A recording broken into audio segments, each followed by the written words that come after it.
to be honest. The ones in League Two, and even you used to go to some places where everything was tight. The changing room here used to be. I think they've got new ones now, but the changing room here used to be like a TARDIS. We're underway at St James Park. The rain is hammering down, and this is a League Cup fourth round tie. Exeter with some early pressure. Admiral Musque, Zimbabwean striker on loan from Luton at Exeter this season, was onto the ball inside the Middlesbrough penalty area in the early seconds there, but the offside flag goes up immediately. So our commentary position is actually level with one of the penalty areas here, and we're pretty much packed in with these incredibly loyal, hardy Middlesbrough fans, 1,300 of them, some of whom will be making a 700-mile round trip to watch this game this evening. They are away at Plymouth in the Championship on Saturday, so I'm told plenty of them, some of them at least, are deciding to make a week of it. A break in Devon, and they'll take in both games. But a real effort from those Middlesbrough fans. So they're just to our left-hand side. Middlesbrough in change kit this evening, which is dark blue with a yellow band across the top of the chest, blue shorts and blue socks. And Exeter City at home, as you'd expect, they are in the familiar red and white vertical stripes, the black shorts and the red socks. We're underway, playing for a place in the quarter-finals. Exeter lofting a ball into the Middlesbrough half. The experienced centre-back Dale Fry clears that with his left foot. It drops just inside the Exeter half, and here's Will Aimson, right-sided centre-back, looking for Musque. Bangura has it covered and volleys the ball away for Middlesbrough. And then Dimitri Mitchell, will have an eye on him again this evening. He was the man who scored the winning goal against Nathan's former club, Luton, that knocked the Premier League team out in the last round. And they will start, Nathan, it looks like, three centre-backs for Exeter. Mitchell, left-footed player, but right wing back, and then Zach Jules on the left of that back five, as it were. Yeah, it does look as we thought they would. They've sort of mixed it up between a 3-5-2 and a 3-4-3. Here they've gone with the one centre forward, and Admiral Musque, a lad I know very well. I signed him for Luton. I'm interested to see how he copes today against good Championship opposition. But they've started well. All the play so far is in the Middlesbrough half, and it's probably the start they kind of wanted. 7 changes for Middlesbrough from a defeat at home to Stoke on Saturday. Offside against their centre forward, Emmanuel Latte-Lath, Ivorian, signed from Atalanta this summer, one of 12 summer signings made by Michael Carrick and his team. So the Exeter team tonight, the goalkeeper is a Finn on loan from Aston Villa, Vil Sinisalo. 3 centre-backs, Will Aimson, Jack Fitzwater and Alex Hartridge, one club man for Exeter. Dimitri Mitchell and Zach Jules, the wing-backs we mentioned. Harry Kite, Kyle Taylor, Ryan Trevitt and James Scott in support of Admiral Musque through the middle. Here is Hartridge, hair tied back by a thin white Alice band, and his pass down the left-hand side goes beyond Zach Jules and out of play for a Middlesbrough throw. They've changed the goalkeeper amongst other players this evening. So Seni Dieng is the regular goalkeeper in the Championship, but the Australian Tom Glover between the sticks for Middlesbrough tonight. And Fernie Dykesteel at right back, he's just made a little run, been stopped in his tracks and won a throw for Middlesbrough. First start of the season for him. Alex Bangura at left back, Dale Fry and the Northern Ireland international Paddy McNair, the 2 centre-backs. Daniel Barlaser and Hayden Hackney as a midfield 2. Isaiah Jones, Morgan Rogers, signed from Manchester City in the summer, the 21-year-old, and Sammy Silvera as the attacking 3 in behind Latte-Lath. We are almost 4 minutes in, pouring rain here at St James Park, home of Exeter City Football Club, and Middlesbrough starting to build a move inside the Exeter half. That's Barlaser's ball with the instep of the right boot to Isaiah Jones down the right. Barlaser looks for the return pass. He's knocked to the floor, picks himself up, nicely worked, played into Jones again. Jones makes a run into the box and then scuffs the shot completely, and it dribbles into the side netting. But actually the interplay to set that up, Nathan, was impressive. Yeah, good interplay down the side. Started with Hackney getting hold of it and spreading play. Player I really like. I'm interested to watch him tonight. I've watched him quite a lot, and he's a player that sort of had a little loan, came back and did very well last year. It was a revelation. Now it's his second season. I'm really intrigued to see him. But Middlesbrough now starting to settle a little bit, which you'd expect from a quality Championship sides. And then Exeter now probably just sitting in, soaking up a little bit of possession and looking then maybe to counter. Mansfield Port Vale also underway in League Cup 4th round tonight, so we're definitely going to have Football League representation in the quarter-finals of the Carabao Cup. 6 more ties tomorrow. West Ham Arsenal, your commentary game on 5 Live and BBC Sounds kicks off at 7:30. We've also got commentary on Manchester United Newcastle that kicks off at 8:15. Commentary on that one starts on Radio 5 Sports Extra, and then once we get into the second half there, that will move to 5 Live as well. A ball forward looking for Latte Lath. He couldn't catch it, and it's gone behind for a goal kick to Exeter. And as Vicky Sparks was telling us, England's women a goal down away to Belgium. 7:30 kickoff in the UEFA Women's Nations League. Mansfield 0, Port Vale 0. We'll keep you updated with goals as they go in the Scottish Premiership, League 1 and League 2 tonight as well. Musquay caught offside again. First touch was good, and the movement was taking him away to the left to try and create something for Exeter, but Middlesbrough have the free kick. Played short to Barlaser. Barlaser asked Hackney to come towards him. Regular starter in this Middlesbrough team. Born in Redcar, joined the club at under 10 level. Now the ball with Rodgers, trying to find a pass for Bangura out to the left, covered by Mitchell and knocked out for a Middlesbrough throw in an attacking position, which is taken quickly. Sammy Silvera, the Australian, plays it back towards Bangura, just about keeps that in play wide on the left. 6.5 minutes in, Exeter 0, Middlesbrough 0. Little back heel to Silvera, wild shot over the bar and into that packed big bank stand away to our right. Nathan Jones. Starting to find a rhythm a little bit now, Middlesbrough. Everything going through Hackney, sort of real progressive passer, finds the and players in the pockets, and then they have good quality players in the advanced areas. Isaiah Jones, very direct. I like the boy Latte Lath in terms of pace, running, and then Morgan Rodgers, who needs to find, I think, a real homes at a few loans at his best spell at Lincoln, and I think he needs to find this home, and I'm again interested to see him tonight, because a boy with wonderful talent. Ball in the arms of the Middlesbrough goalkeeper Tom Glover, cleared long downfield by Sinisalo and all the way through to Glover. He's all in green for Middlesbrough tonight. Dale Fry with the ball inside his own half, passes to the left. Barlaser drops deep, still inside his own half for Middlesbrough, walking pace, and then threads a pass into the feet of Hackney. Hackney tries to control that, he's lost it, and Ryan Trevitt plays it forward to Musquay. Trevitt in the heart of midfield for Exeter, 20-year-old on loan from Brentford at St James Park this season, scored the late equaliser against Lincoln here on Saturday. A really important goal to end a losing run of 6 straight games in the league for Gary Caldwell. When Luton were here in the last round of the League Cup, Exeter were flying high really and sitting 6th in League One. They've had tougher times of late with their league football. Middlesbrough, patient possession inside their own half. There's Barlaser again. I thought he was going to try and thread one through the heart of the Exeter midfield, but they've worked it to the left-hand side. McNair brings it forward. Bangura on his left. Here's Hackney. Drops to the halfway line. Back to Fry. Exeter just holding their defensive shape inside their own half, and it comes wide right to Jones. Back to Dykesteel. He was hoping for a little 1-2. Challenge on James Scott. The Exeter forward, he's brought down. Free kick for Exeter, and it remains Exeter 0, Middlesbrough 0. Anything particular that's caught your eye in terms of the way this game has started so far this evening?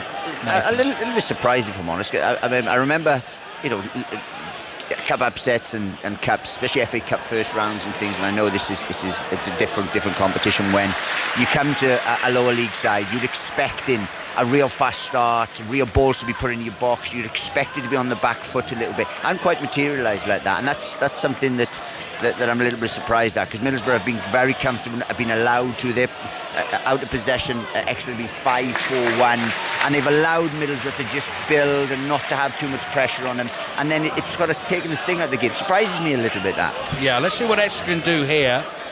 Ball has been cleared by Middlesbrough, out for a throw-in to the League One side. Hartridge dries the ball in his red and white shirt, throws it. You saw the splash of water come up as it made its way to Scott. Pass in field from Hartridge, intercepted. Rodgers with the outside of his right boot for Middlesbrough. Releases Jones, who's got pace down that right-hand side.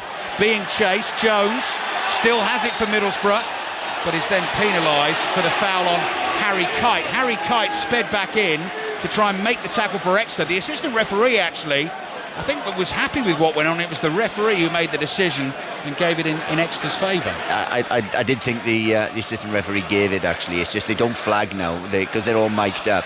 They just gave the information, so it seems like they're not giving the information, but they actually are. And at times that drives you wild.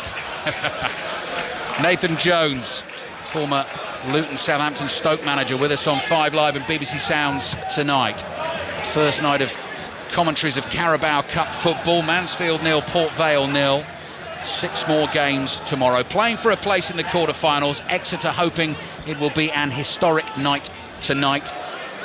First time at this stage of the competition for them in 33 years. Last time as a 4th division team back in 1990. And they lost to Division 2 Sunderland in a replay that time, but never before have they made it through to the last 8. Tom Glover, Middlesbrough keeper, just rolls the ball out here to the feet of Paddy McNair. Across it comes to Dale Fry. Exeter back off. Fry just moseying forward towards the halfway line. McNair's only about 8 yards away from him. Low pass to him. Forward it goes. Into the feet of Hackney. Back to Fry. Across to Dykesdale. All inside the Middlesbrough half.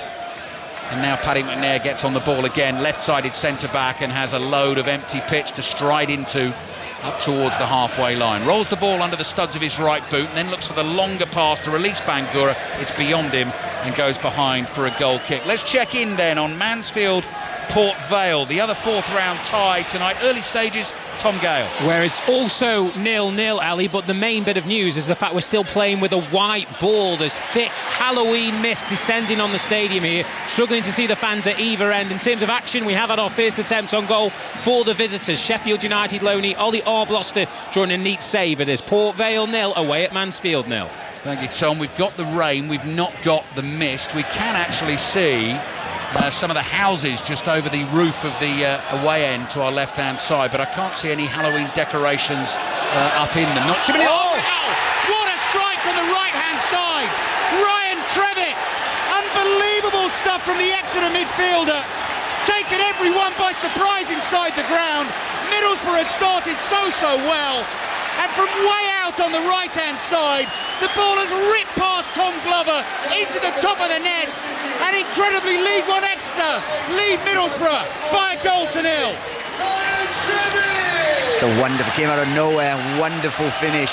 A ball down the side, a little bit of interplay, a ball that's cut back to the edge of the box, and a wonderful, truly wonderful finish. Incredible finish from Ryan Trevitt. I was talking about his goal. He scored an important one at home against Lincoln at the weekend, but goodness me, I mean, that could be a historic goal for Exeter. Long way to go in this game. Just 12 minutes played in the first half, but what a start. And as you were saying, Nathan, it had been quite a quiet start by the home team and sort of allowing Middlesbrough to settle into the game, and then wallop. What a goal in a cup tie like this. Absolutely fantastic finish, and I said it did come out of nothing. Middlesbrough have been very comfortable, just been playing at their own pace. Paddy McNair walking the ball into advanced areas, but it was probably the first time they really played with a bit of urgency, played the ball down the side, a little bit of interplay, a cut back, and then a wonderful finish, and take nothing away from that finish. It's top level. Sets us up beautifully for the cup tie tonight. League One Exeter lead Championship Middlesbrough by a goal to 0. Ryan Trevitt, the scorer. Our featured game in League One tonight is Lincoln-Oxford. Here's Adam Cottier.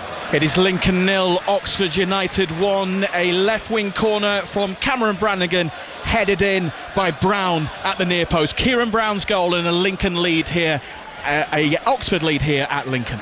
Oxford starting the night in second spot in League One, one up away to Lincoln. Here Exeter lead Middlesbrough by a goal to 0. Ryan Trevitt intercepts, having scored that goal, now breaks up the Middlesbrough move and volleys the ball out of play for a throw into Middlesbrough on the right. And the big bank is just a seething mass of movement now, packed with Exeter fans, but defending for the team to do. Barley's cross deflected into the penalty area, swiped away and out for a throw in to the Championship team. 14 minutes played, Exeter 1, Middlesbrough 0. Nathan. Really important that Exeter now just don't sit back and just try and defend this. Middlesbrough have quality in advanced areas, and given opportunities they will punish Exeter. It's important they keep on the front foot, because as I said, it's a wonderful platform now to give them to go on. in this game. Dykesteel's cross from the right. Silvera tried to control at the far post, but could only knock it out of play for a goal kick to Exeter. James Scott, left-sided attacker, just getting some instructions from the manager, Gary Caldwell. Two managers, actually, Nathan, and sort of, I was going to say similar stages of their career, so both in the early 40s, both former international players, both have had just over a year in charge of their clubs. Middlesbrough obviously came close to going up to the Premier League last season. Michael Carrick getting them into the playoffs. They eventually lost to Coventry, and Gary Caldwell obviously had a job to do after Matt Taylor left and ended up finishing 14th in League One, but both settling in nicely. Yeah, and look, Gary's also been at Wigan as well, so it's not his first stint. Michael's probably had as high a profile start as you can have at Man United, so two excellent ex-players that are cutting their teeth in management and are making a success of it. Obviously Michael had a wonderful introduction last year at a real massive impact here, just fell short at the end, but has proven that he wasn't just a managerial bounce, that he's actually building something here. Middlesbrough then 1-0 down against Exeter. Good pace from Hackney, looking for the pass down the inside left channel to Latte Lath. He's tackled inside the penalty area. Middlesbrough get their first corner of the evening. So Ryan Trevitt, 20-year-old on loan from Brentford, has scored the goal to put Exeter in front. Derby lead Northampton by 1-0 in League One. Max Bird has scored in that game. Barlaser goes over to take the corner for Middlesbrough. Goes short. Cross might come in from the left. Instead, the ball's played to the edge of the penalty area to Jones. Jones over on the left-hand side in this attack from the set piece, but Middlesbrough can't work it through that red and white wall, and it's cleared to Bangura, who's just inside the Exeter half, and he plays across to Dykesteel. Dykesteel gets the shout from Hackney, the 21-year-old in central midfield, sees space on the left, fires a low skidding pass out to Bangura. Nice control on his left foot, and here's Hackney again in central midfield. Rogers comes a little deeper, lays it off, gives it back to him. 1-2 there, Hackney and Rogers. Turn again, and back it comes to Fry. Barlaser gets his head up, 10 yards inside the Exeter half. Hackney making the run just beyond him on the right. Red and white balloons bouncing around above the heads of the Exeter fans in that big bank. Away to our right behind that goal that Exeter are defending in this first half. Here's Paddy McNair. A lot of passes being strung together by Middlesbrough. Can they turn it into something threatening? Jones lays off first time to Hackney. Forward to Jones, back to Hackney. Hackney then, lofted ball over the top of the Exeter back line. Rogers chases, gets the cross in on the half volley. Good power on it. Goalkeeper flicks a hand at it, and then Dimitri Mitchell clears, and it goes out for a throw into Middlesbrough in an attacking position on the left. Yeah, apart from sort of 10-15 seconds of when Lincoln has scored, it's been a really good start from Middlesbrough. They'd be happy, they're controlling the game, they're working their patterns, they're getting into opportunities without quite producing anything. But in terms of an away side, they've looked comfortable, but 15 seconds has cost them. Coming again down the right, here's Jones. Jones, low cross into the near post. Block might come back to Jones. Two Exeter defenders in the way. Zach Jules with a sliding challenge, gets the ball. Only half cleared though as far as Barlaser. Couldn't control it. Exeter now bring it out of their own half. Challenge from Dykesteel, and the free kick is given to Exeter. So perfect start for the League One team. 18 minutes in, they lead Middlesbrough by 1-0. Belgium, England. News of an injury for an England player, Vicky Sparks. Yes, a very worrying looking injury for Alex Greenwood. A horrible clash of heads with Yassina Blom. And after a lengthy stoppage, Greenwood has just been stretchered from the pitch. They were really taking care to make sure that she was ready to be placed onto the stretcher. Clearly a huge amount of concern after that clash of heads. She's replaced by Jess Carter. England still trail Belgium by 1-0. Thank you, Vicky. Never nice to hear, and we send her her very best. I hope Alex Greenwood is going to be okay. Belgium leading England by 1-0 in the UEFA Women's Nations League tonight. Big story developing here in the Carabao Cup, because Exeter City of League One have never made the quarterfinals of this competition in their history. At the moment they lead Middlesbrough by 1-0. Risky pass across the face of the penalty area to Hartridge. Deals with it, chested down by Musquet from the Hartridge forward ball, now brought forward by Kyle Taylor. Play to the right-hand side. Mitchell onto that left foot, hits the shot from the edge of the box. It's blocked by Barlaser, comes off Barlaser, nearly goes out for a corner. But then Middlesbrough are going to be able to bring it away from the back. Striding run forward, and then Morgan Rogers in acres of space just short of the halfway line, can't thread that pass through to Isaiah Jones, and the game is opening up after 20 minutes of this first half. 5 Live in BBC Sounds. James Scott has lost it for Exeter wide on the left, right in front of our noses in our commentary position here. First time ball forward from Hackney for Jones to chase, but that is intercepted by Fitzwater.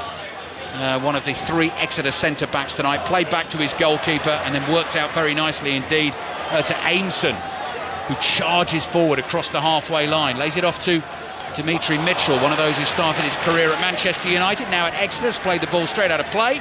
Throw in for Middlesbrough. Nathan Jones. Yeah, Dimitri Mitchell showing why he's playing on that right-hand side. Is his threat coming in on his left foot, has real pace, is quite direct, and as you said, started at Man United, and has quality. And I'm saying those are the moments that Exeter will be looking to take, because as I said, Middlesbrough definitely controlling the game, but the moments that they get, they have to be clinical, and so far they have. Stunning goal from Ryan Trevitt in the 13th minute for Exeter has them in front. Here's Silvera to Barlaser. Barlaser lays it off to Hackney. This is in the middle of the Exeter half. It's worked to the left to Bangura. Bangura, a couple of touches. Back to Hackney again. Dark hair swept back, plays forward to Barlaser.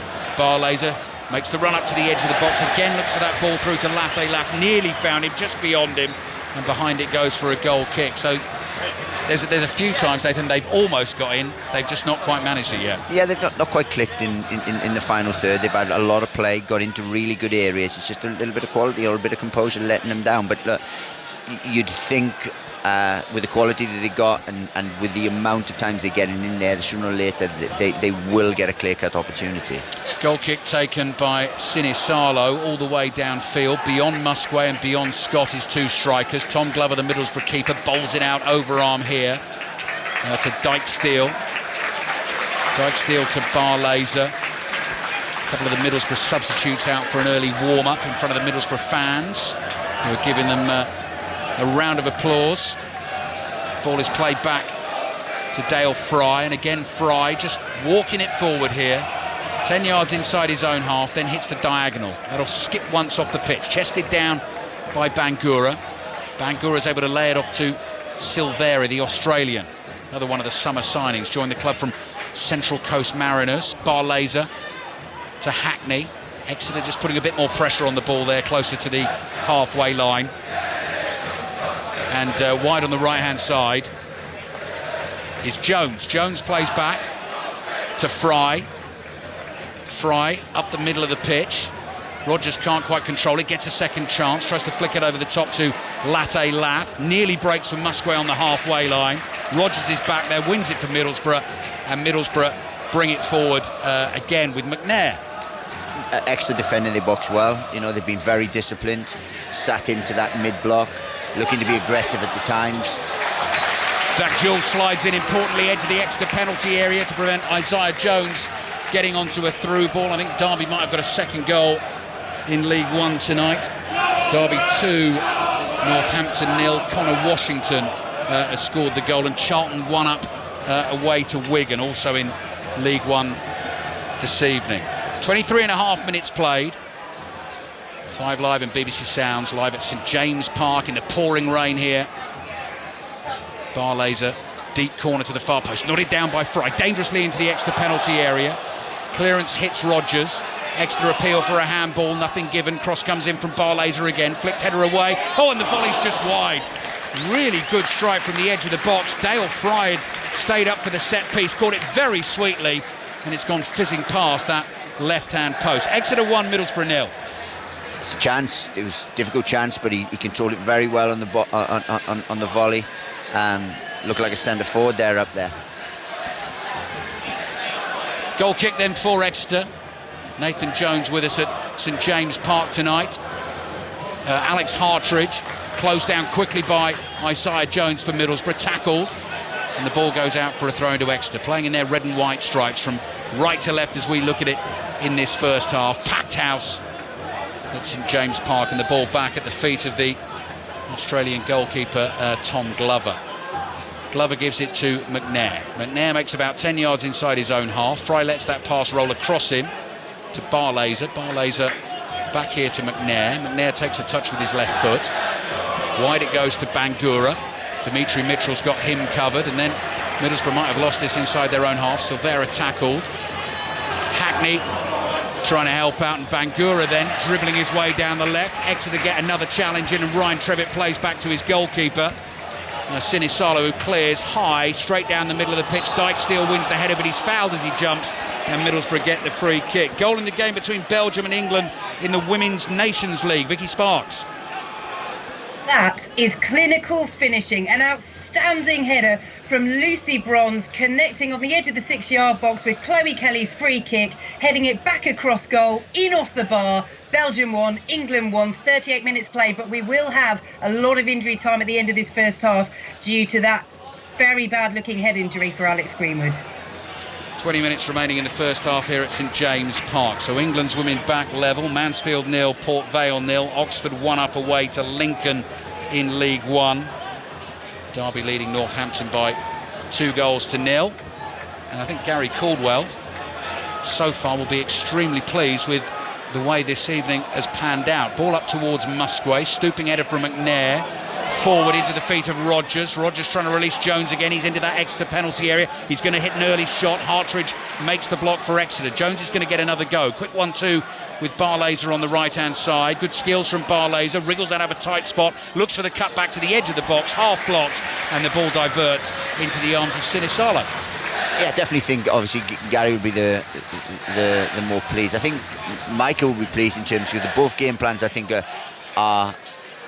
are there to see, Middlesbrough with real possession, looking to dominate the ball, looking to play fluently through the lines, and then to get opportunities. What they're not doing at the minute is converting those opportunities. Gary Caldwell set his team up to be very difficult to beat, to counter-attack, and they've done that.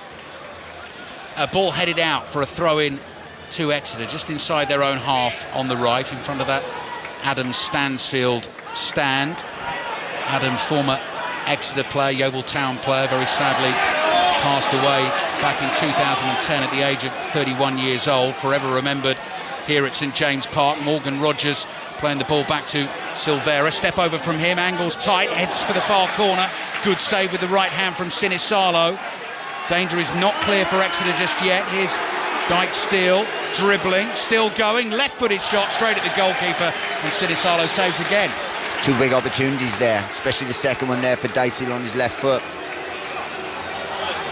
The referee just blows his whistle there because Dimitri Mitchell is down and had stayed down while Middlesbrough continued that attack. Seems to have a problem with his right leg, so he might need a little bit of treatment. But 28 minutes in, Exeter lead Middlesbrough by 1-0, Nathan. Yeah, listen, just picking up on what you said about Adam Stansfield, obviously the Adam Stansfield there. I knew Adam very well, obviously from my time at Luton, my time at Yeovil, sorry.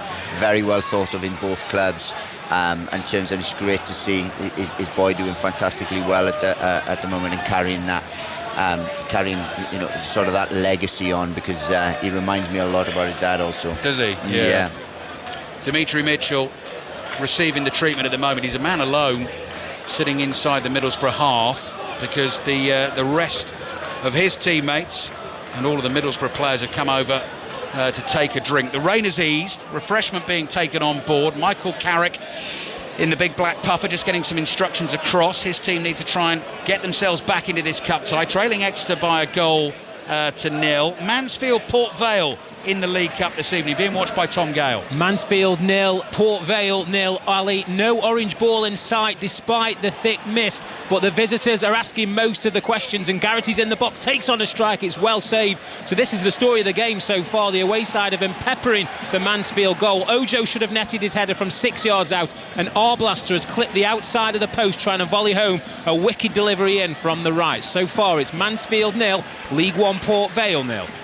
What about our featured game in League One tonight? This is Lincoln against Oxford. Adam Cottier. Lincoln 0, Oxford 1. Second placed Oxford looking for a first win in 4 and playing pretty well here. They've had a couple of chances since they scored, with Ruben Rodriguez and Stan Mills on loan from Everton hitting the side netting with shots. The goal was a good one, a corner from Brannigan, headed in at the near post by Kieran Brown. Oxford ahead here by 1-0. Play about to get back underway here at St James Park. Ball at the feet of the Exeter goalkeeper Vil Sinisalo, on loan from Aston Villa, all in blue, shirt untucked, being closed down by Latte Lat, the Middlesbrough number 9. Ball hit diagonally right to left. Scott will keep this in by hooking it over his right shoulder. Trevitt, the goal scorer, with a flicked header into midfield. Kyle Taylor trying to win it. Zach Jules is there as well. It's stabbed forward by Middlesbrough, but only as far as Hartridge. Hartridge drives the diagonal ball from deep away to the right-hand side. Bangura struggling to deal with it, and Musgrave's won it off him. So Exeter will try and make something of this down the right. Dimitri Mitchell back on the pitch. Seems to be moving okay. Chip ball down the inside right channel. Kyle Taylor flicks it up in the air. Might try and control his own pass there inside the box. Eventually loses it. And there's Hackney. Hackney inside his own penalty area for Middlesbrough. Exeter player, Dimitri Mitchell's gone down again. He's going to need some treatment. I'm not sure he's going to be able to continue. We'll take a break here as the game stops. Back to Vicky Sparks watching Belgium-England in the Women's Nations League. England have come from behind to lead, and it's Fran Kirby on her first England start for more than a year, was found by Lauren Hemp 12 yards out on the angle and finishes coolly into the bottom corner. It's Belgium 1, England 2.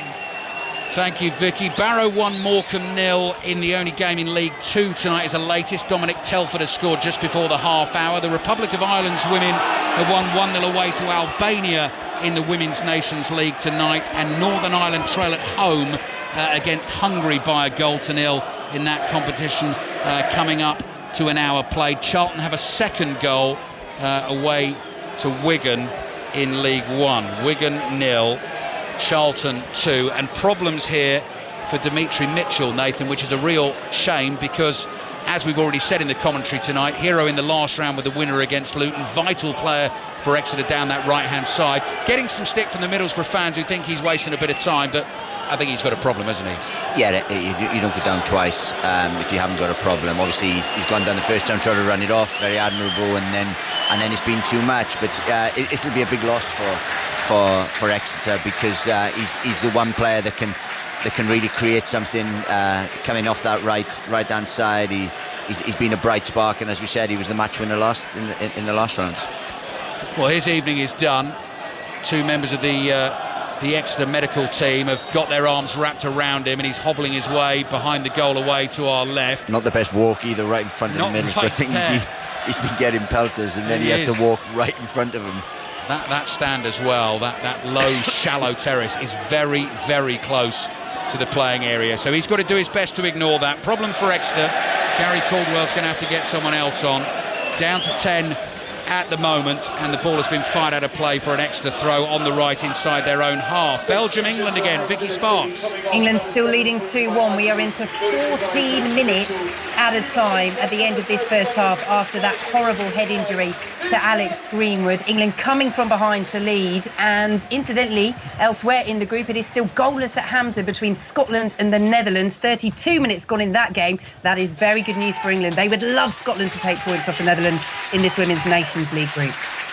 Derby lead Northampton by 3-0 now in the first half. Dimitri Mitchell being applauded off by the Exeter fans in the cowshed here, the stand that we're sitting in for our commentary tonight. He has been replaced by Vince Harper, who will now play that role as right wing back for Exeter. 12 minutes remaining in the first half of this League Cup fourth round tie. Exeter leading Middlesbrough by 1-0 and trying to reach the quarterfinals of this competition for the first time in their history. This is only the 5th time they've ever played at this stage. The last time was 1990, but never before have they got past this round, and it's so far so good, but still with an hour or so of football to be played, and Middlesbrough seeing plenty of the ball in their dark blue kit with a yellow trim. Long ball from the back from Dale Fry. No one's running for that. I think the goalkeeper called for it, and Hartridge decided to head it away. Then he has to make a tackle on Rodgers, and the ball goes out for a throw into Middlesbrough. Nathan. Yeah, I think Gary Cole will be really happy. I mean, even though Middlesbrough have controlled the game, they've had more possession, they've had probably more chances, but it's not been relentless. It's not been that they've peppered the goal. It's not been that they've backs to the wall. They've been very controlled in their defending. They've been very disciplined, very controlled, not providing too much of a threat on the counter as yet. But as I said, I think we'll be very pleased. Sinisalo's made the one save at full stretch to his right to deny Isaiah Jones, and there was the Dale Fry right-footed volley, which came about from a cross swung in from the right-hand side. That is the closest Middlesbrough have come to getting back level in this cup tie. Harry Kite, right-sided midfielder for Exeter, gets Vince Harper into the game, the substitute. Low cross from him, cut out by McNair at the near post. First-time clearance and out for a throw to the home team. Seems a bit of a like-for-like change out there. Left footer, being able to run, come inside, maybe cause some problems. Be interesting to see how that materialises out there. His first season at the club, Vince Harper. Got him from non-league football, playing for Eastleigh last season. Here he is on the turn. Wide on the right for Exeter in the red and white stripes. Might break down the right for them. Cleared by Bangura. Kyle Taylor was closing in. Fitzwater heads it away. Barlaser with the next header. Exeter got to be careful here. Latte Lath speeding away down the inside left channel. Exeter do have numbers back. Latte Lath has gone early with the cross on the left, but he's overhit it. It's beyond Isaiah Jones, and the Exeter fans roar their approval as it goes behind for the goal kick. Yeah, again, another sort of good move, good position, but nothing came of it. A little bit of background info just on Admiral Musgrave. This is a boy that we took at Luton, and wonderful talent, as talent to play at a higher level. Just has to bring everything together. He's quick, real talent. I'm interested to see him tonight. A little flick there, which got someone in, something different, and that's what Exeter are going to need tonight, I think. Started out at Leicester. He was on loan to Fleetwood in League One last season. Now at Exeter this season. Here's Dykestil. Dykestil to Jones. Back across the halfway line to Barlaser. Barlaser plays back to Fry. Fry stops, Musgrave closes in, Fry then plays to his right, Isaiah Jones with a little trick gets away from Trevitt. That is a cynical drag back of his opponent, and that'll get him the first booking of the evening. Yellow card shown by our referee, Graham Scott, and that's the first time I've mentioned him by name, so I do apologise to him. That probably suggests, Nathan, he's had a decent game, because if we're not talking about the referee, we're okay, I think. Absolutely. Look, very good referee, Graham, but I don't think it's been that type of game. It hasn't been a barnstormer. It's been very controlled, both sides, one out of possession, one in possession, and that's what I was kind of alluding to earlier on about a cup tie. You know, gone are the days now where the pitches are bad. It's a barnstorming game. The fans are right on top. You can smell the Bovril. It's slightly different, you know, now, and it's more of a controlled encounter. But Middlesbrough trying to control it at the moment. They've got possession again. Fry brings it forward. Low pass to his right to Jones. Dykestil forward to support. Turns away from Hartridge. Low cross comes into the box. Cleared away. Fry's there to try and win the header. Challenged by Musgrave. Goes over his head. Scott might get away down the left-hand side. Musgrave trying to support through the middle. Scott turns to the left. Might run into trouble here. Dykestil in with the challenge. Last touch comes off Scott, and that'll be a throw in for Middlesbrough. Yeah, just no bodies. Didn't have much help. Obviously, Musgrave did well. Scott had it and ran, but just didn't have any options. Middlesbrough recovered well and snuffed it out. And I think that's how they're probably going to get more chances tonight, is on that counter from that disciplined shape. McNair playing the ball back to Hackney here. 7 minutes plus added time remaining in the first half. Michael Carrick's taken the coat off. The rain has stopped. Arms tucked behind his back. Another goal in the game between Belgium and England in the Women's Nations League. Vicky Sparks. Equaliser for Belgium. They've hit England on the counter, and it's the former Manchester City player, Belgium's record goal scorer, Tessa Willart, getting in behind that England defence. She is so good at doing that and finishing low past Mary Earps. It's 2-2, and we have 6 minutes of added time in this first half still to play. Exeter leading Middlesbrough still by 1-0 in this Carabao Cup fourth round tie. Live on Radio 5 Live and the BBC Sounds app if you're on the move. Barlaser looking to prod a ball through to Rodgers.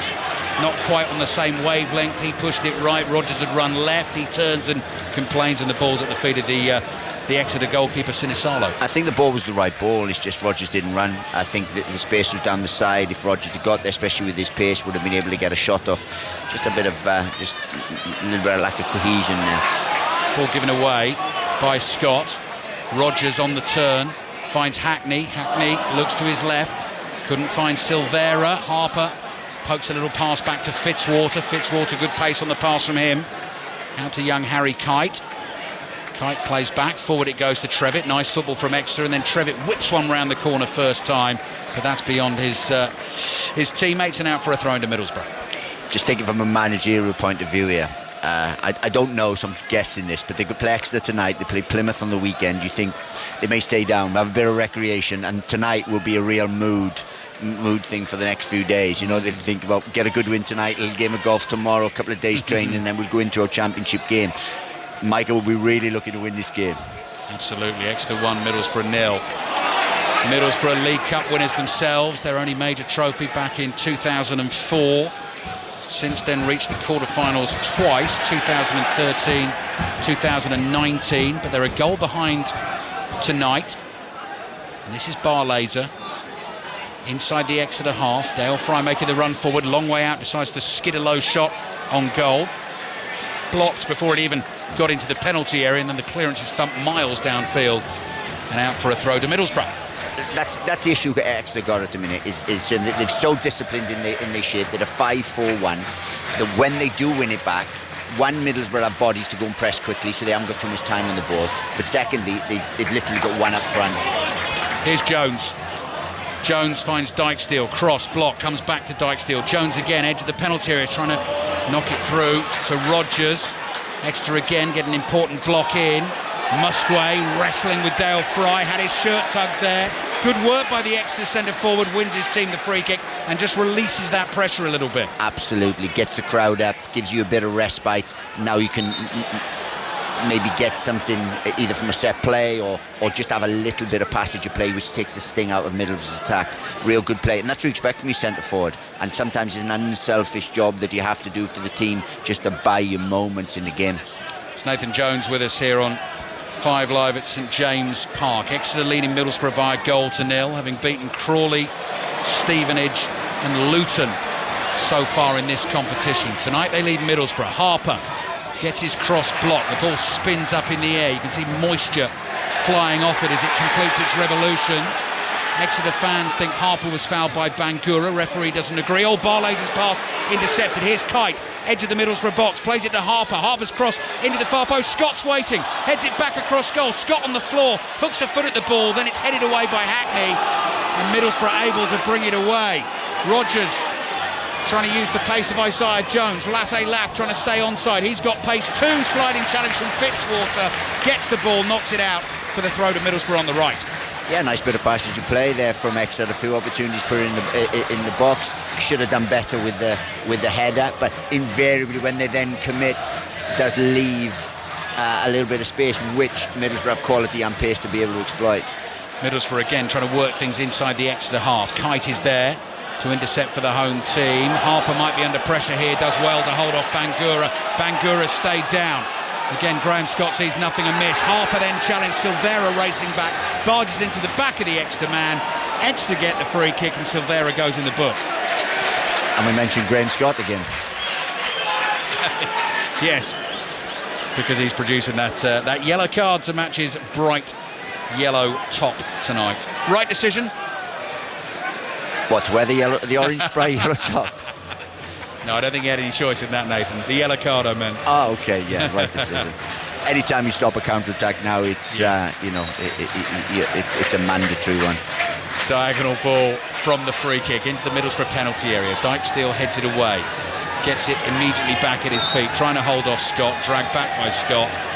Free kick for Middlesbrough. Fantastic programme cover tonight, by the way. I was just reeling off the games that Exeter have won in this competition so far this season. Come back to that in a second. Here's Silvera, jinking run, edge of the penalty area. Exeter getting bodies in the way. Fitzwater, desperate clearance from him, falls to the ground.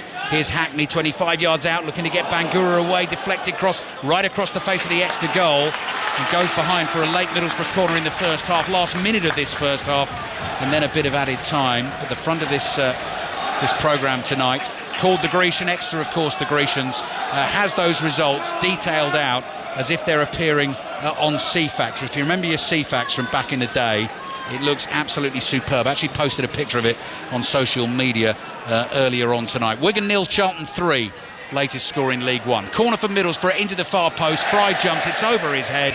The Exeter fans love that. Throw in for their team. Talking to CFAX, that's the actual last time I personally booked a holiday. Magaluf, 1997. Who books them now then, Nathan, or have you not been on one since then? No, we've been on a couple, but I'm not sure I'd get away now with a CFAX holiday. No. A week in Magaluf for £179. Oh, what a bargain. You spend that in the airport these days. Oh, easily. Hibs 1, on the parking actually. Hibs 1, Ross County 0. Scottish Premiership coming up to half-time. That game. Magaluf seems quite tempting on a rainy night at the end of October here at St James Park, but we're enjoying this game. Added time at the end of the first half, 4 minutes I think has gone up on the big screen there. It's really important now that Exeter get in half-time and be able to regroup. They've exerted a lot of energy out to possession. Obviously you expect Middlesbrough not quite to get a rollicking, but just to get information where they probably pick the tempo up second half. So it's really important that Exeter get in that one goal to the good. Ryan Trevitt's stunning strike, the difference. Silvera bringing it forward for Middlesbrough, looking for Latte Lath. Pass intercepted. Kyle Taylor plays it back to Harper. Bangura in with the tackle. That'll be another free kick to Exeter. They will take their time over the restart. Been really involved, Vince Harper, since he's come on. He has. He's bought free kicks, looked lively, looked similar. I wouldn't quite call it a clone, but quite of Dimitri Mitchell in terms of left-footed on the right-hand side. And then has been able to get him up the pitch has been a real positive introduction. Yeah, before tonight, it actually started all 3 games in this competition. 5 starts in League One so far this season, but Gary Caldwell's got a good one on his hands there. Oh, goalkeeper Sinisalo slips as he clears. Up towards Jules, beaten in the air by Dykesteel, volleyed forward here by Kite, and then Fry unceremoniously puts right foot through ball. Could be awkward here. Fitzwater, has he got enough on the header? Yes, he has. Back to his goalkeeper Sinisalo, who thought about releasing it early to Will Aimson, decided against that and goes to his left to Hartridge instead. Hartridge's curling ball, an inaccurate one, intercepted by Dykesteel. Now Fry looks to his right, sees Dykesteel there.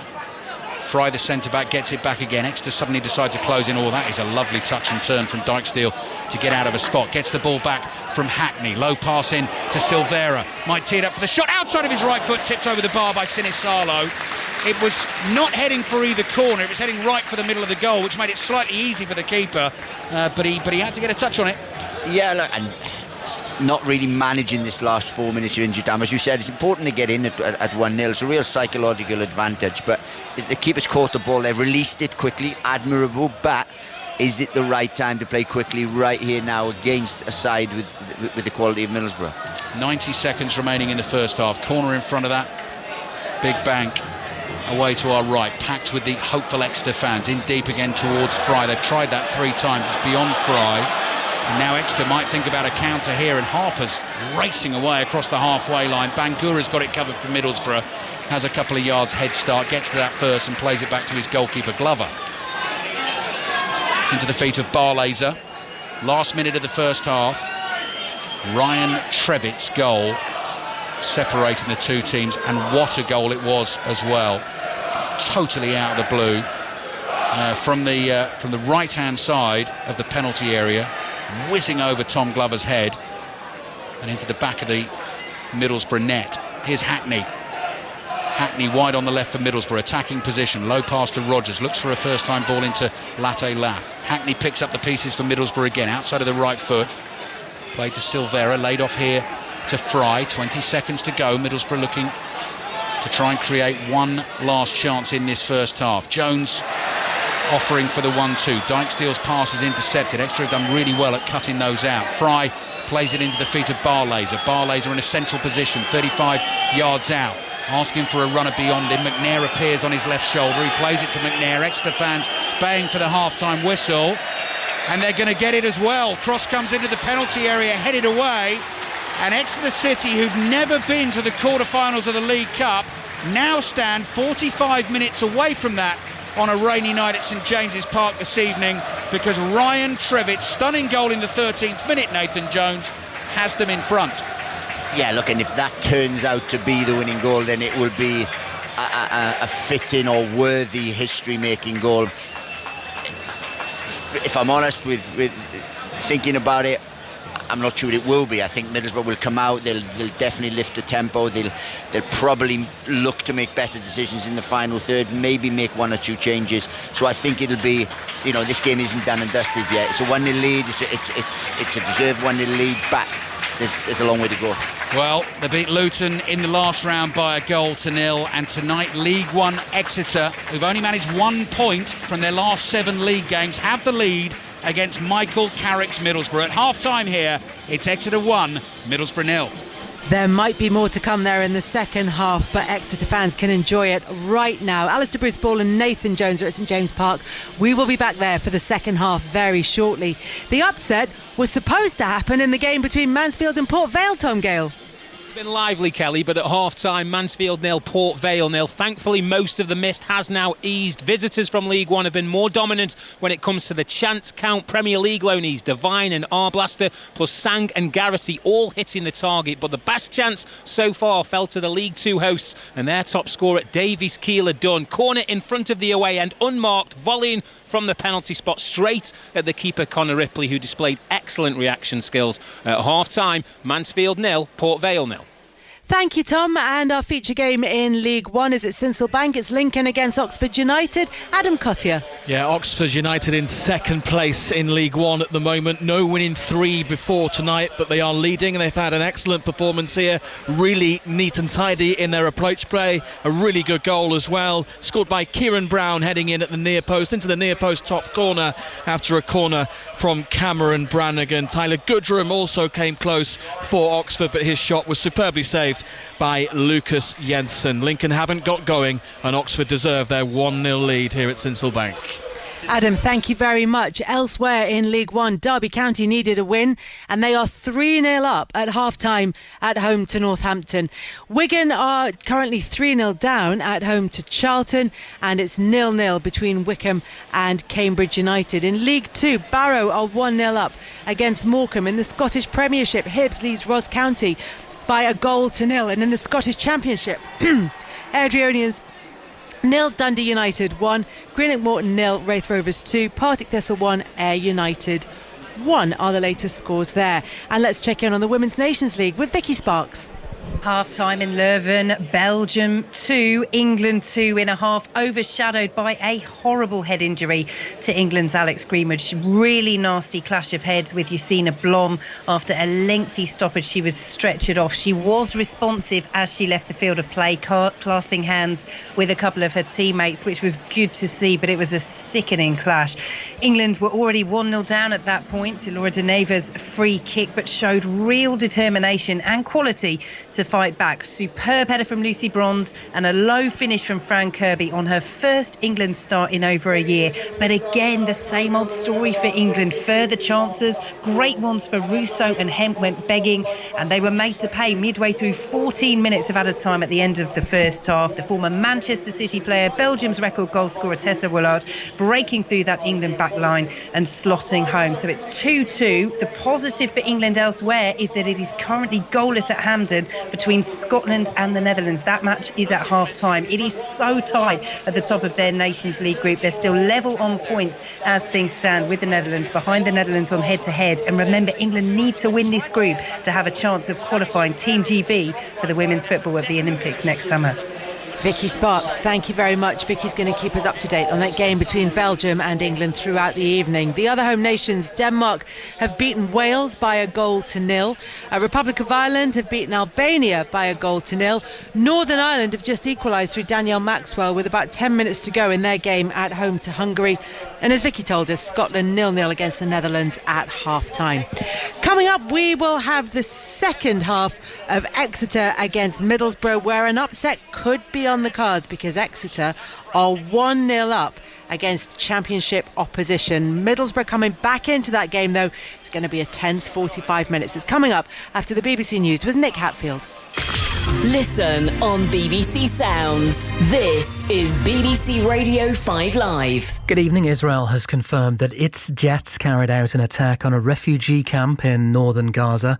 The country's military says the strike killed a senior Hamas commander. The Hamas-run health ministry and a hospital director say at least 50 people were killed, with the Palestinian Red Crescent claiming 25 of those were civilians. Israel says it warned civilians to move from the area. Our correspondent in Jerusalem is Paul Adams. There is a big debate in international law about whether that meets the requirements of proportionality and a fair prosecution of war aims, but that is the Israeli position. They must have known they were civilians there, but they thought that the target was sufficiently important to go ahead, hit Jabalia with two very, very large bombs. The COVID inquiry has heard how Boris Johnson agreed with some Conservative MPs who thought the virus was nature's way of dealing with old people. The allegation comes from diary notes by the former Chief Scientific Advisor, Sir Patrick Vallance. Speaking earlier at the inquiry, a former Chief Advisor to Mr Johnson, Dominic Cummings, said the government was dysfunctional and chaotic during the pandemic. He also told the hearing that vulnerable groups were appallingly neglected during lockdowns. There was effectively no plans or any plan even to get a plan for a lot of that. As you could see from the evidence, one of the most appalling things of the whole enterprise in lots of ways was on the 19th of March when we realised that there was essentially no shielding plan at all, and the Cabinet Office was trying to block us creating a shielding plan. The former First Minister of Scotland, Nicola Sturgeon, insists she was not a member of any WhatsApp COVID group during the pandemic. The Scottish Government has announced it will hand over more than 14,000 unredacted WhatsApp messages to the UK COVID inquiry. It has been criticised for not providing all relevant data. Legalising assisted dying in one part of the British Isles has moved a step closer. The Isle of Man's Parliament has voted a bill through to its next stage. It would only apply to terminally ill adults who've been resident on the island for at least a year. And police say their investigation into the death of an ice hockey player during a match is likely to take some time. Adam Johnson, who played for Nottingham Panthers, suffered a fatal neck injury from a skate, which was worn by an opponent for the Sheffield Steelers. The Planet Earth podcast on BBC Sounds. There's not an easy animal at all. You don't know where the lions are, they're all around, you can hear roaring and it's pitch black. For nearly 20 years, the BBC has brought you the celebrated series Planet Earth. Now, hear personal stories from the people who created these landmark documentaries, including Sir David Attenborough. And you do have a responsibility if you care tuppence about the natural world and its riches. The Planet Earth podcast. Listen on BBC Sounds. This is 5 Live Sport with Kelly Cates. On 5 Live. Listen on BBC Sounds. Welcome back to 5 Live Sport. Our commentary match this evening is the EFL Cup fourth round match between Exeter and Middlesbrough. League One side Exeter are beating Middlesbrough of the Championship by 1-0 as things stand, but they look like they're going to be under siege in the second half of that game at St James Park. We'll bring you commentary of that one and we'll keep you up to date with everything that's happening live this evening. Last night, Lionel Messi won his 8th Ballon d'Or, and in a special podcast, Lionel Messi Destiny, Guillaume Balaguer has a behind-the-scenes look at how he won the World Cup with Argentina. Messi gets through, and Argentina have 3. Alvarez has got his second, made by the master. It finished 3-0 with Messi scoring a penalty and Julian Alvarez getting 2 against Croatia. The dream was still on track, and once again, he showed his commitment to the team. TV Publica reporter Sophie Martinez interviewed Messi after the match. Amazing, was like magical. The World Cup, the football, he's a so big passion since I was a child. And to have the opportunity to be next to him in that special moment before the final of a World Cup, I just want to say to him that it was enough.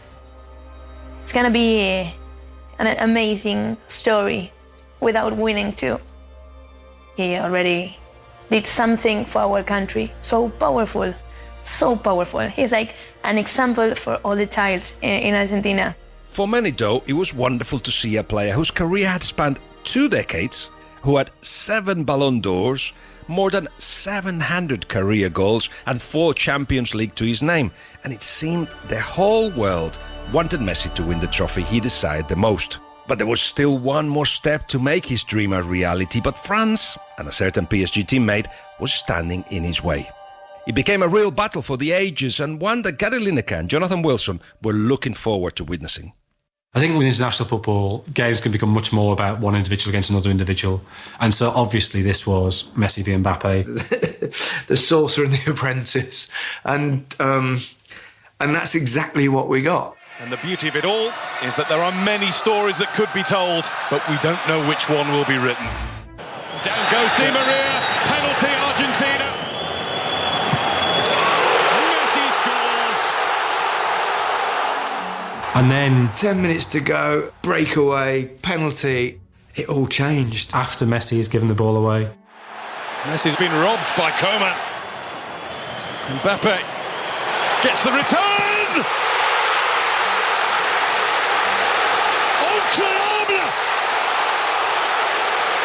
He was too old in the 81st minute. Had Lionel Messi blown his own World Cup final? Well, the world was just about to find out. Here's Gary Lineker once again. And then the extra time, I think, was the best extra time I've ever seen. It was just madness. There's Messi. Messi wants it again. Lloris in the way. Well, the referee has pointed to the middle and said goal.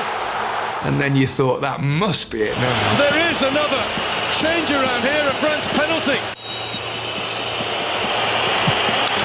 Mbappe is the man. A hat-trick in the biggest game of all. And then even after that, it could have been one. It was like one in. Goal number 1 is in. Martinez with the save. And they went straight down the other end. Here they go again. Martinez waits in the middle. That had to be. It was one of the most exciting, thrilling, tremendous games I've ever seen. And there's more to come because the 22nd World Cup final has gone to penalties. Oh, well, that was it. Just a taster of Guillaume Balaguer's very special podcast called Lionel Messi Destiny. You can listen to the whole of that pod right now on BBC Sounds via the Football Daily feed. Before we head back to St James Park for the second half of Exeter and Middlesbrough in the 4th round of the EFL Cup, there are a couple of sports stories to tell you about. Saudi Arabia looks set to host the 2034 Men's World Cup after Australia pulled out of submitting a formal bid. FIFA's deadline for declarations of interest is today, and Saudi Arabia's bid is the only one on the table. Johnny May has announced his retirement from Test rugby. The 33-year-old Gloucester back scored 36 tries in 78 tests for England. At the Cricket World Cup, Pakistan have beaten Bangladesh by 7 wickets in Kolkata. Pakistan reached their target of 205 with more than 17 overs to spare, so it means that Bangladesh are out of the tournament.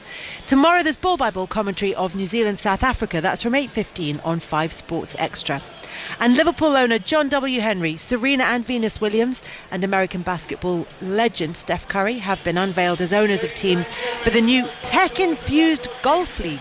It's called TGL. It's being set up by Tiger Woods and Rory McIlroy. It starts in January next year, and there's lots more on how exactly that league's going to work on the BBC Sport website and on 5 Live Golf on the 14th of November. Our commentary match then this evening is from St James Park, where Exeter of League One are 1-0 up against Championship side Middlesbrough, but Middlesbrough coming back into it, and it looks like Exeter could be under the cosh in the second half of this game. Taking you through it, our commentary team of Nathan Jones and Alistair Bruce Ball. Thank you, Kelly. Welcome back to St James Park. The rain has finally stopped. The teams are back out. You probably just heard a massive roar in the background from the home fans because Exeter followed Middlesbrough out of the tunnel. Middlesbrough just going through some very quick warm-up drills before this second half gets underway, and by the look of it, I don't think either manager is making any changes as yet. Exeter leading Middlesbrough by 1-0. 20-year-old Ryan Trevitt with a right foot thunderbolt early in the first half has Exeter in front and dreaming, hoping, praying for a first ever League Cup quarter-final for Exeter City, who've never been above the 3rd tier of English football. That's where they are now, 17th in League One. Middlesbrough beaten at home against Stoke on Saturday, but have won all 7 games in a row before that in all competitions. They've got to try and find a way back into this. They're playing from right to left in the second half towards their, some soaked fans in that low St James's Row end away to our left. Middlesbrough in dark blue, yellow trim, Exeter City in the red and white vertical stripes, black shorts and red socks. And Admiral Musquay on loan from Luton. The striker goes chasing the ball out of his own half, but it's played back by McNair to his goalkeeper, Tom Glover. Dale Fry whips it quickly out to the right-hand side to Anthony Dijksteel, the Suriname international. He continues a forward run, receives another pass. Clearance only as far as the edge of the box. Rodgers, dancing feet, tries to slide a little pass through to Jones on the right, and Exeter just about get it clear. Nathan Jones. Really interesting to see how this first sort of 10 minutes pans out. I would imagine Michael would have said, look, play with a bit more tempo, take a few more risks, a little bit more quality in that final third, but let's lift it, let's go after an early goal. I expect that to be sort of the directive, and it started that way here now with a little bit Middlesbrough playing with a bit more tempo, a little bit of quality. Everything so far in the first 2 minutes has been in this half. Yeah, in Exeter's half, you can feel a little bit more oomph and intensity about this Middlesbrough performance. Ball across the halfway line to Fry. Fry just inside the Exeter half in the centre circle. Ball played forward by Barlasser. Wide to Jones. Jones level with the penalty area, wide on the right for Middlesbrough. Plays back to Barlasser. Barlasser's shown too much of that in midfield and he's tackled. Silvera and Musquay battle for a 50-50. Jules has got to be careful. Exeter's left wing back. Plays it into Kyle Taylor. Back to Jack Fitzwater, who clears with his right foot, but Exeter can't keep it and can't get out of their own half at the moment. And Isaiah Jones is on the dribble again on the right for Middlesbrough. A little cut back here to the edge of the box. Goal in the cup tie, the league cup tie tonight between Mansfield and Port Vale. Tom Gale. Mansfield 0, Port Vale 1, Ali, and it's the Spears loanee Alfie Devine with a wonder goal. Amazing dribble, shot from the edge of the box, took a deflection, but he neat slides in front of the away end. Port Vale have never been to the League Cup quarter-finals. They lead 1-0 at Mansfield. Right, well, we could have 2 of them tonight then. Port Vale 1 up at Mansfield, and Exeter, having never been to the quarter-finals of the League Cup, are 1-0 up against Middlesbrough here. Middlesbrough now inside their own half. Ball at the feet of Dale Fry again, no pressure on him. Plays to young Hackney in central midfield. Hackney quickly gets it across to McNair. McNair makes about 20 yards. He's inside the Exeter half. Rodgers comes towards him. Inside left channel, good pass to Bangura. Bangura in the box, looking for the cutback, takes a deflection. Kyle Taylor gets there first for Exeter. Fitzwater tried to clear, caught in possession. Rodgers, what a goal! What a fantastic finish from Morgan Rodgers. Fitzwater, the Exeter centre-back, is down on his back. He was caught in possession. The ball broke to Morgan Rodgers, and he needed no second invitation. Had one look, and with his right foot has curled it sweetly into the top corner. It's Exeter 1, Middlesbrough 1. Yeah, you just felt it. There's been a tempo shift this second half. They've stepped on, they've passed a little bit more crisper, they've passed forward, they've tried to break lines, they've had a bit more urgency in their attack, and then that's a wonderful finish. Delayed in the clearance, he's got pickpocketed, and then Morgan Rodgers with a wonderful finish, but that's what he's capable of. Morgan Rodgers, formerly of Manchester City, as Nathan was saying in the first half, needing to find a home, a club where he can settle. Well, certainly enjoying his football at Middlesbrough this season, and the Middlesbrough fans, as you can hear, away to our left, 1,300 of them tonight.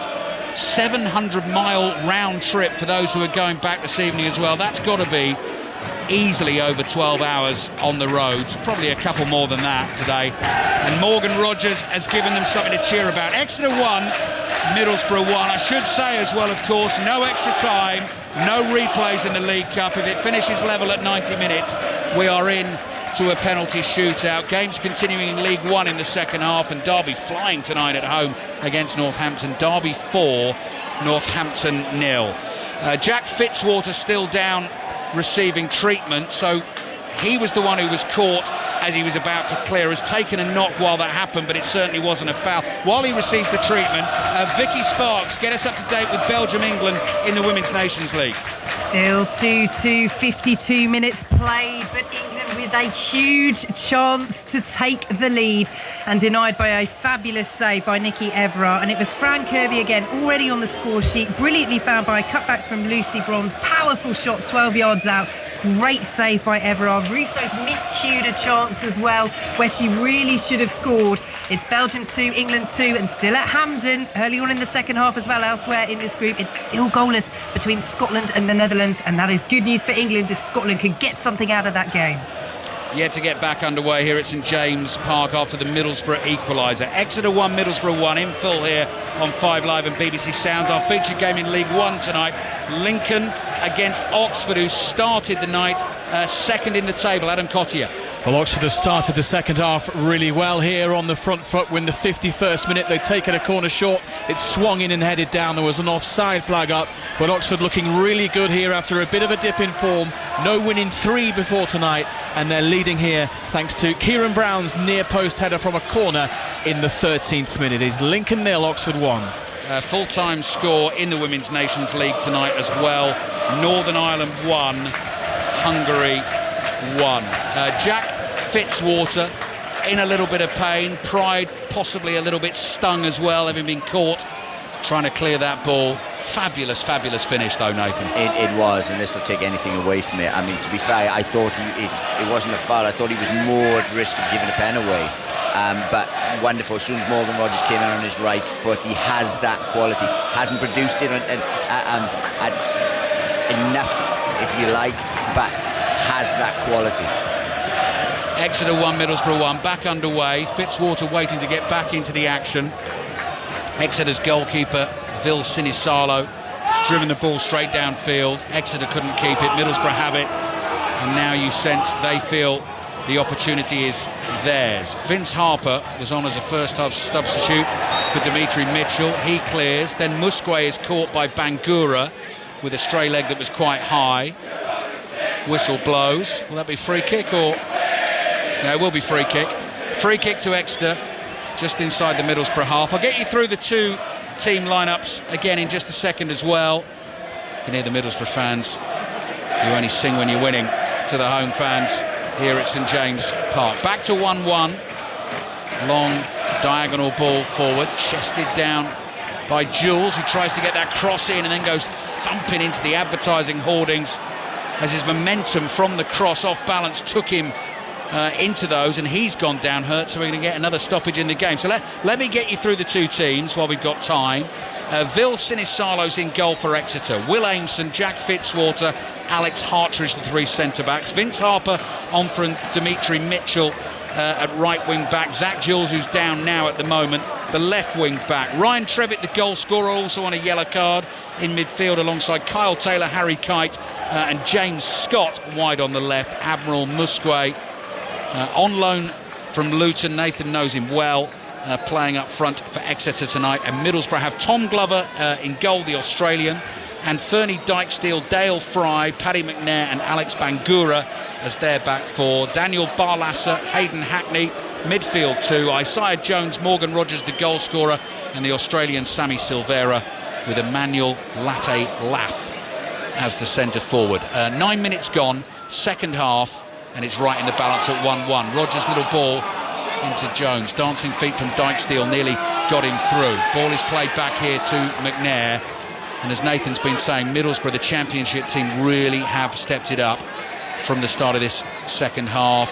Jones tries a little pass, that's blocked, and it goes out for a Middlesbrough throw. It's noticeable though, Nathan, isn't it? It is, and with that, Exeter have then dropped deeper. You look at it now, the game's being played within a 50-yard a 50-yard area, because Exeter dropped right in, which is a real dangerous thing, because Middlesbrough do have quality. So the more times they get in here, something will happen. And Exeter have no outlet now. You look at it, they've no centre forward, they have nothing to hit. As soon as they win that back, they're giving the ball back, and ultimately it's a vicious circle. Pressure is building on Exeter. Exeter 1, Middlesbrough 1. Barlasser edge of the penalty area. Dummies a right foot shot, turns, plays it to Hackney. Dykesdale lets it run. Dykesdale's cross in from the right. Good effort from Latte Laf. Brilliant save at close range. The offside flag was up. Sinisalo made himself big, off his line quickly. It wouldn't have counted anyway. 1-1. As this game develops, watch.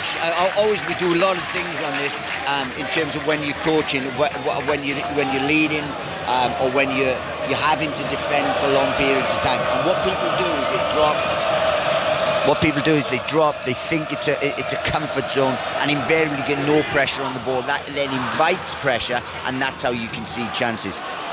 Scottish Premiership tonight. Hibs have a second goal against Ross County. Hibs 2, Ross County 0. 35 minutes remaining in this cup tie. Exeter have already been involved in one penalty shootout in the competition this season. Second round, they drew 1-1 against Stevenage here and won it 5-3 on penalties and scored all 5 of their penalties. Hackney, side-footed pass to Barlasser. Silvera in from the left. Nearly gets in Barlasser's way. He turns and tries to widen play to Bangura. Bangura darts infield, overran that. Kite clears with his right foot, looks for the out ball. Musquet chases, but was never going to get there. So this pressure is going to continue. It is. They take penalties now, by the way. Crossing the halfway line is Fry. Middlesbrough know they're on top and trying to ram home the advantage. Silvera, edge of the penalty area, again slightly overrun. He himself runs into Hartridge, and that will be a free kick for Exeter. Hartridge cleared, and Silvera's momentum took him into the Exeter City defender. Fitzwater looks like he's struggling after that. Looks like he did take a knock there. It's hindering his movement, which again he'll need. He won't be able to just limp through the second half of this game. He's in for the suspended Pierce Sweeney tonight, Fitzwater, wearing number 24, and you can see as Nathan's describing him there, he's not moving totally comfortably at the moment. Sinisalo's overhit the clearance away to the left, and the ball actually goes bouncing over the hoardings and into the trees that we can see beyond those outside the ground, because the opposite side of the ground to us here, the Adam Stansfield stand, covers about half of the pitch, but not all of the length of the pitch. Offside against Latte Laf. The ball played forward by Hackney, and that'll be a free kick to Exeter, who are looking slightly vulnerable at the start of this second half, but they've got a free kick just outside their own penalty area, and the goalkeeper, Sinisalo, all in blue, says to Hartridge, "I'll take it." Rolls it across the face of the box to Fitzwater, who's immediately under pressure from Latte Laf. Crosses, the clearance is half blocked, and then it's knocked out of play by Kyle Taylor, and that's a throw in to Middlesbrough. And I guess, Nathan, that's a good example of sort of spotting potentially a weak link and pouncing on it there with Fitzwater. Yeah, but I just think there's been a definite tempo shift. I think they've stepped up the second half in terms of not just running harder in terms of anything, but the way they play the ball, when positions they get into, the movement's a little sharper, everything's a little bit crisper, and that's what they've had to do, because they have quality in this team. 13 minutes gone in the second half. Morgan Rogers equaliser for Middlesbrough. And the championship team very much on the front foot. Silvera, dancing move, edge of the box, right-footed effort, finds the bottom corner. It's another quality finish from a Middlesbrough player tonight. Just jinked in from the left-hand side and from the corner of the box. Used the slick top surface to skid the shot and fizz it past the goalkeeper. And now Middlesbrough in front. Exeter 1, Middlesbrough 2. They've scored 2 goals right at the start of the second half. Yeah, you would like to say 2 bits of quality. The first one was pure quality. I'm not sure that's as... Again, don't like blaming people or pointing fingers, but I feel the keeper could have done better with that. For one, should not have been led back inside on his right foot. Once he did that, always going to shoot in that bottom corner. Probably could have done better for me. Sammy Silvera with the goal. Recently capped Australian international against Mexico and New Zealand. And that for Silvera, his 3rd goal of the season, his 2nd in this competition, having scored in the 3-2 win away to Huddersfield in the first round. So Exeter have been rocked. They must have expected a response from Middlesbrough. They've not been able to cope with it as yet in the second half, and now we've got about half an hour left in the game, and I think there's a change coming here. A couple of changes, in fact. I can see Yannick Wiltschut is going to come on for Exeter, former Middlesbrough player for a couple of seasons, and Musquet is coming off as well, to be replaced by Czech Diabate, who comes on for Exeter. So Wiltshire and Diabate are on for Exeter as they try and turn this game around, having led 1-0 at half-time. It'd be interesting to see if there's a change in shape at all, because I'm not 100% sure it was just personnel. Maybe the shape in terms of their drop too deep invited that pressure on. As we said, Middlesbrough have the quality. If they're in around the box enough, which they have been for this first 15 minutes, then they have players that can punish you. Czech Diabate, the 21-year-old, has replaced Fitzwater in the centre of defence. Zach Jules is caught offside, attacking down the left. That'll be a free kick for Middlesbrough. And Yannick Wiltshire up top, trying to help James Scott. In fact, James Scott looks like he's gone central, and Wiltshire away to the left-hand side. Exeter 1, Middlesbrough 1. We are on air until 10:30 tonight with Kelly Cates on 5 Live Sport. And in that last half hour, as well as getting you a reaction to this game and Mansfield Port Vale in the Carabao Cup tonight, we'll be looking ahead to tomorrow's 6 ties in this competition. West Ham Arsenal commentary game on 5 Live kicks off at 7:30. Here come Middlesbrough again. Bangura, first time cross from the left. Harper blocks it. It comes back to Bangura. Middlesbrough look hungry for more. Silvera, scorer of the second goal, plays it back to Hackney. Hackney takes his time, pokes it to Silvera. A couple of 1-2s between those two, just teasing Exeter. Silvera makes a clever run in between midfield and defence. Here he goes again, just over the bar, and rattles the stanchion behind the goal. And now Harry Kite is down hurt for Exeter, and it remains Exeter 1, Middlesbrough 2. Vicky Sparks, latest on Belgium, England in the Women's Nations League. Still 2-2, 64 minutes played, but Belgium with a great chance to take the lead. Tessa Woolard drawing a good save from Mary Earps, but getting in behind again. Woolard behind that England back line. Really, she should have given Earps no chance. And bad news for England elsewhere. The Netherlands have taken the lead at Hampden against Scotland. Scotland 0, the Netherlands 1. 2-2 still between Belgium and England. Exeter 1, Middlesbrough 2. We have the company of the former Southampton, Luton and Stoke boss Nathan Jones with us at St James Park tonight. Nathan will be with us through until 10:30, having a look ahead to some of those games tomorrow. As I said, West Ham Arsenal, full commentary on 5 Live, kicks off at 7:30, so note the earlier kick-off time there. Manchester United Newcastle, we've got full commentary on that as well. That kicks off at 8:15. Commentary will start on Radio 5 Sports Extra and then switch to 5 Live in the second half once West Ham Arsenal is over. Also tomorrow night we'll have reporters at all the other games: Bournemouth Liverpool, Chelsea Blackburn, Everton Burnley and Ipswich Town at home against Fulham. Vince Harper trying to muscle his way past Bangura, pushed over by Bangura, and Exeter win a free kick. And it's actually first time in the second half, Nathan, they've really had sort of threat inside the Middlesbrough half. Yeah, and look, and it's going to be moments for Exeter. They've got to be good in those moments. Obviously, there's a difference in quality, but you expect that. And it's just in these times when they get opportunities, when they get free kicks, when they get set plays, they have to produce.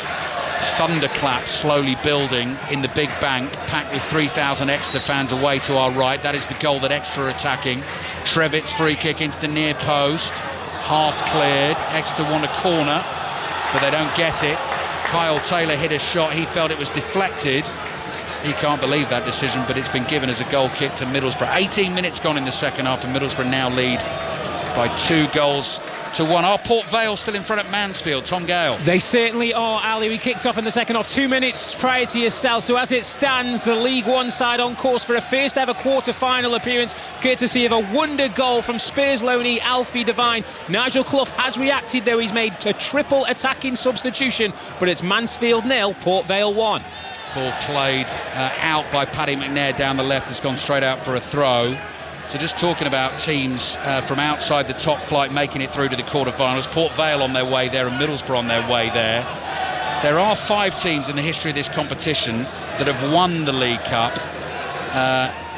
outside of the top flight. Most recent of those, you do have to go way back. It doesn't happen very often nowadays. Sheffield Wednesday did it back in 1991 as a Division 2 team. they beat Manchester United. Goal at Lincoln, Adam Cottier. Lincoln 0, Oxford 2. Oxford celebrating an own goal. Stanley Mills down the right of the penalty area. He's on loan at Oxford from Everton, low cross, and it hit Lucas Jensen and he fumbled it into his own goal. Lincoln 0, Oxford 2. 25 minutes or so for Exeter to try and find an equaliser. Ball is played across to Aimson. Aimson inside the Middlesbrough half. The right-sided centre-back gives it to Harper. Harper moves infield. He overruns it, wins a tackle, goes down. Graham Scott says play on. Nice foot movement from Harry Kite. Here's Trevitt. Oh, he's done it again! Ryan Trevitt has done it again! And it's another sizzling strike from the 20-year-old. Right-footed effort, 25 yards out, swerving away from Tom Glover. He has scored two absolute crackers tonight, and it's Exeter 2, Middlesbrough 2. A lot of credit's got to go to the manager as well. Look, there was a real momentum shift. Middlesbrough were dominating, were peppering the goal, were having total territory domination. He made a couple of changes, tweaked the system slightly, and it's got them back in the game. Two unbelievable strikes from Ryan Trevitt tonight. Note that name for the future. What a view as well. I was just thinking this a couple of minutes ago. If Exeter score in that goal in the second half, that big bank has exploded. I can see loads of fans already have got the old mobile phones out with the lights on, trying to create a bit of an effect there. But there's sort of 5 distinct banks of just packed area of supporters that go on and on up into the night sky. And the noise from them comes thundering down the pitch towards us. Great cup tie tonight. The rain started again as well. Exeter 2, Middlesbrough 2 on 5 Live on BBC Sounds. Ball cleared away over the head of James Scott and out for a throw-in to Middlesbrough. Here we go. From a real neutral point of view, it's a wonderful goal. It's what the game really needed. There was a fear really that Middlesbrough would run away with it. They'd started so strongly, they'd scored in with almost every chance they had second half, and they were total dominance. This now has kicked it back into life, and I think that's really what the game needed, especially from the neutral point of view. Yeah, here we go. On the left is Silvera. Bangura bombing on beyond him. Harper trying to stay with Silvera, lays it off to Rogers. Back to Silvera. Oh, great save from Sinisalo. That was from 12 yards out. Silvera thought he buried it in the bottom corner, and Sinisalo gets down sharply to his right and gets a really good hand on the ball. This, for me, if I was the manager now of Exeter, I'd be going crazy. This 3 times they've allowed to come back inside to get shots off. That will cost you. Defending your box isn't just about putting your body on the line, it's about defending properly, sending people outside, keeping them away from your goal, and they haven't done that. They haven't done that on 3 occasions, and they should be behind. Exeter 2, Middlesbrough 2. Nathan Jones enjoying it with us this evening. Czech Diabate, I think, just booked for that latest foul. But Exeter have dealt with the Middlesbrough free kick, and now it's opening up for them. And here's Trevitt, who's on a hat-trick, of course. Left-footed ball is beyond Kyle Taylor. Bangura's got it covered. Paddy McNair gets the ball back, and McNair turns in the left-back position. He's getting closed down. Is there enough on the pass back to the keeper? Glover takes a touch. Scott's there, nearly tackles him on the goal line. And Glover clears with his right foot, and it's out for a throw to Exeter. Oh, and he's getting the crowd up as well. Exactly what the tie needed. 2-2. 22 minutes to play, plus added time. Throw in for Exeter. 20 yards inside the Middlesbrough half. They keep possession. Here's Hartridge, the left-sided centre-back. Rare forward foray for him.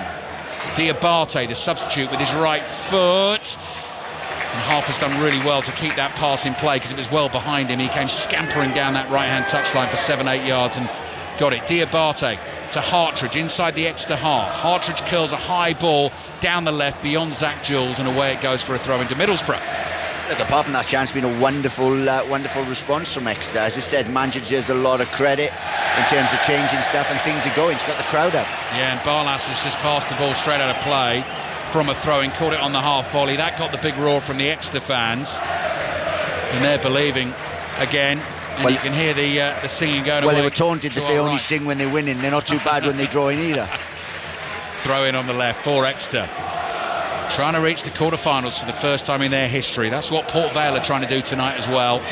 And they're 1-0 up away to Mansfield. Hartridge, high, long throw into the box. Header goes straight up in the air. Glover comes a long way, the keeper. double-fisted punch back out to Hartridge. Low ball, edge of the penalty area. Barlas has lost it. Here's Trevitt. Trevitt makes a move down the left-hand edge of the box. Cross comes in, headed from Jules, wide of the near post and behind for a goal kick. That's exactly what the game needed in terms of, obviously, that goal has really lifted them, got them back in it. They've had a couple of crosses into the box, they've had a long throw. Now it's a proper cup tie. 5 Live Football Daily will be there for you tomorrow morning with all the post-match reaction and analysis of tonight's cup ties, tonight's football. Looking ahead to tomorrow's ties as well. That's available via the BBC Sounds app. Silvera making good ground again for Middlesbrough, up towards the edge of the area. Shot deflected, and behind it goes for a corner. Ran a long way unchallenged there.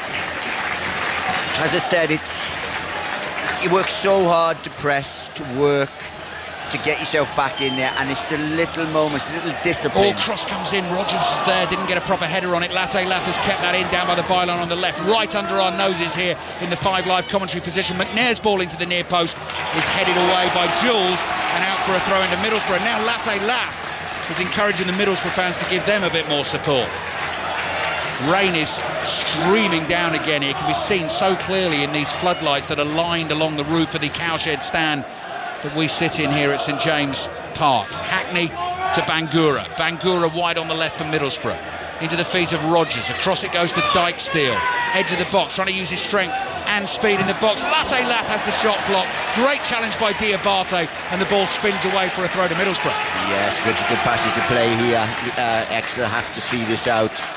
But as I said last time, it's the structural side of stuff. You can't, it's all well and good wanting to defend well, putting your body on the line, slide tackles and all the ugly stuff you have to do. But there's real structure to defend it. Don't let people inside. Don't let them onto these strong foots to get feet to get shots off. And that's what will allow them not to concede again. That's the voice of Nathan Jones here at St James Park. His Southampton team made it to the semi-finals of this competition last season, knocking Manchester City out on the way. Bangura, sliding challenge is missed by Harper. Still Bangura, cross blocked and then cleared forward by Kyle Taylor's looking a little tired in that midfield. Wiltshire is fresh, he goes chasing that ball inside the Middlesbrough half. Goalkeeper Glover well outside his penalty area, takes his time to float the pass onto the right boot of Dykesteel. Dykesteel's given it away, well read by Hartridge. Hartridge releases James Scott on the left-hand side. What can Scott do with this? Looks up to see if there's anyone in the middle. Scott with his left foot drives the cross in right across the face of goal. Wiltshire wasn't there, and Harper arrives at the far post, cleared by Bangura up towards Silvera. Silvera is then challenged by Aimson. Aimson on the floor, still trying to win that battle, picks himself up to his feet and keeps the ball in play and turns, then is tackled and wins the throw-in for Exeter. Oh, just everything's getting cheered. It's a wonderful cup tie, it really is. Exeter 2, Middlesbrough 2. Thoroughly enjoying this one. Mansfield 0, Port Vale 1. Oxford 2-0 up at Lincoln in League One as well tonight. Derby beating Northampton by 4-0. Throw in into the Middlesbrough penalty area, goes past everyone and into the arms of Tom Glover. So, at 2-1 down, they would have taken the penalty shootout. Nathan Jones, would Exeter take the penalty shootout right now? In honesty, I hope they wouldn't. I hope they don't, but I think they would, because look, Middlesbrough are looking dangerous when they get into certain areas. But it's a wonderful cup tie. Really sort of eagerly poised. Ridiculous challenge by Harry Kite. He's practically taken Morgan Rogers' shirt off. Rogers, so frustrated, then throws Kite to the floor. He shouldn't really have reacted like that, but the referee was trying to let Rogers play. Kite wouldn't let go. Rogers has lost his cool. All of the players have moved in, and the referee's going to have to break it up. Yeah, you just think it should have been blown a little bit early. Tried to play advantage, but it's always difficult when someone's pulling your shirt. I mean, it's a clear foul, and Rogers has put himself at risk really there of whether it's a booking or whatever he has by shoving someone over. It's nothing really, but we'll see. Yeah, talking to, Kite's got to be booked for practically taking Rogers' shirt off his back. That was ridiculous. I'm presuming Rogers will get, but yeah, they'll both get booked. You're right, Nathan. To be fair, Kite was flying up till then as well. Hey. Wouldn't be flying a kite on a night like tonight, I tell you. Rain is getting heavier and heavier. Not fun for the trick-or-treaters tonight. Nathan, I don't think. Well, that's the only reason I took this this assignment, to be fair. What, to stop being terrorised by tots? Yeah, it's begging for candy. Yeah, those are only bats and pumpkins, you can see. 15 minutes to play. Been a great cup tie on 5 Live and BBC Sounds tonight, and it's not over yet. Free kick for Middlesbrough. This is danger for Exeter again. They led 1-0 at half-time.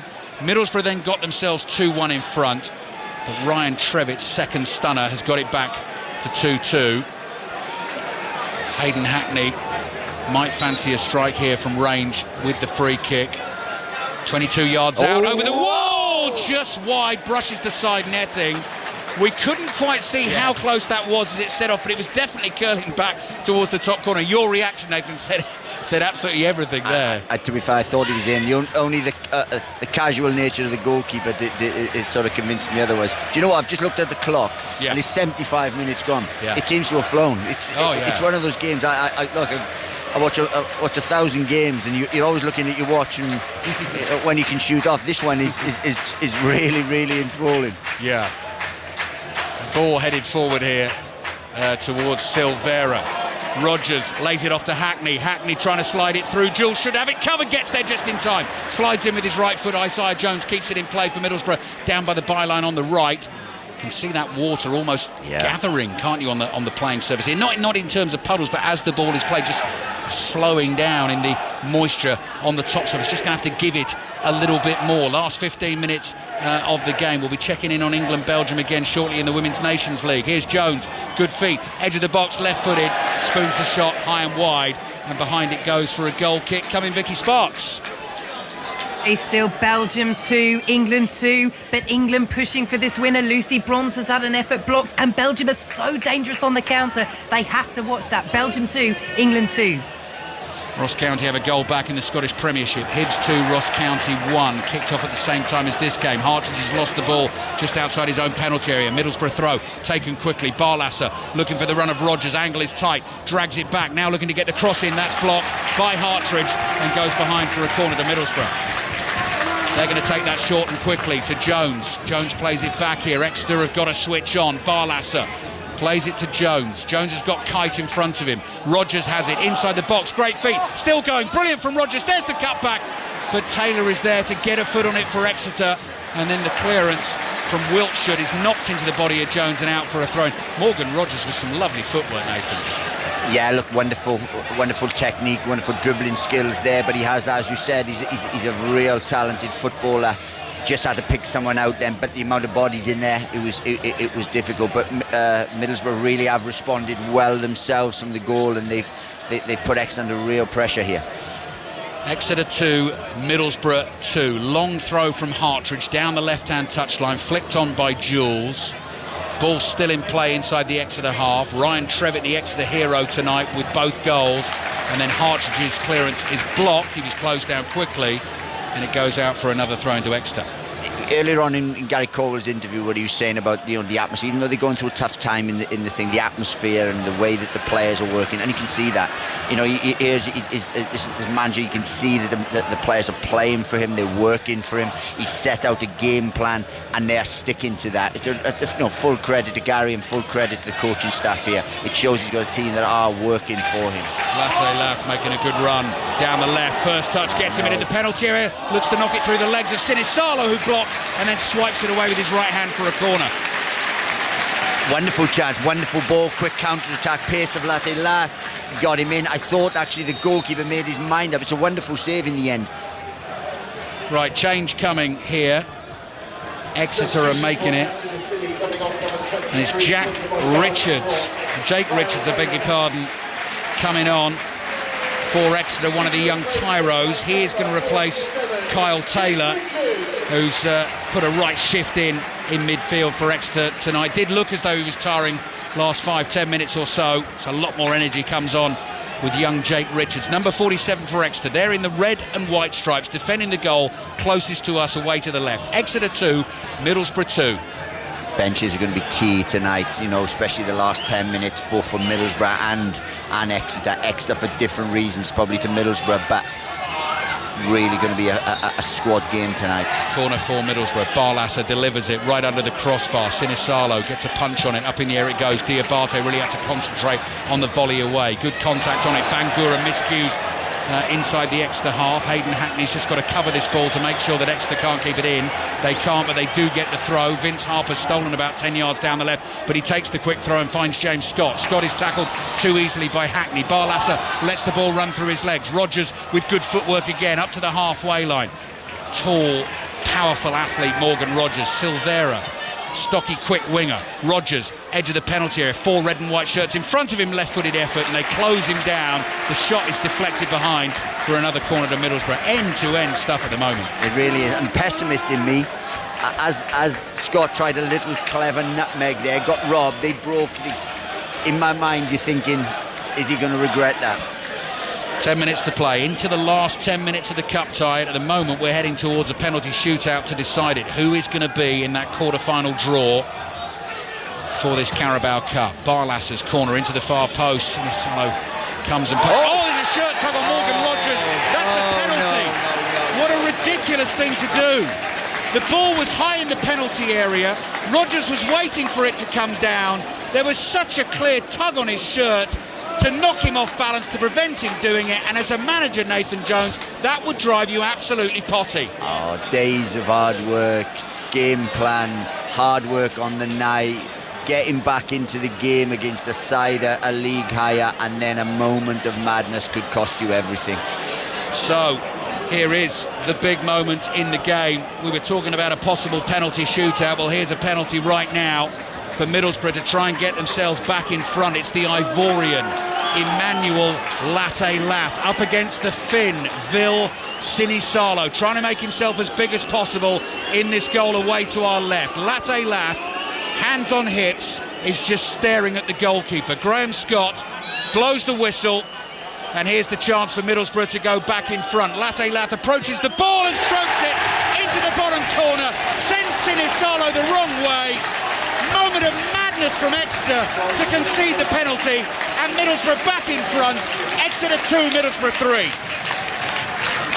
I can't imagine how Gary Caldwell's feeling right now. For me, I feel sick myself. You know, a wonderfully enthralling game, end to end. Anything can happen, and then just a moment of just madness, just crazy. It's no danger, absolutely no danger, just to pull a shirt. Wasn't even going to have a shot, wasn't stopping a goal scoring opportunity or anything. It was pure madness.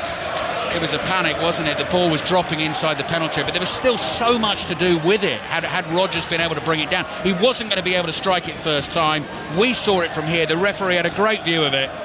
Middlesbrough back in front. Right, another goal, a 5th goal in the game between Belgium's women and England's women in the Nations League. Vicky Sparks. And Belgium have taken the lead late on. A penalty scored by Tessa Willer after Georgia Stanway was penalised for handball.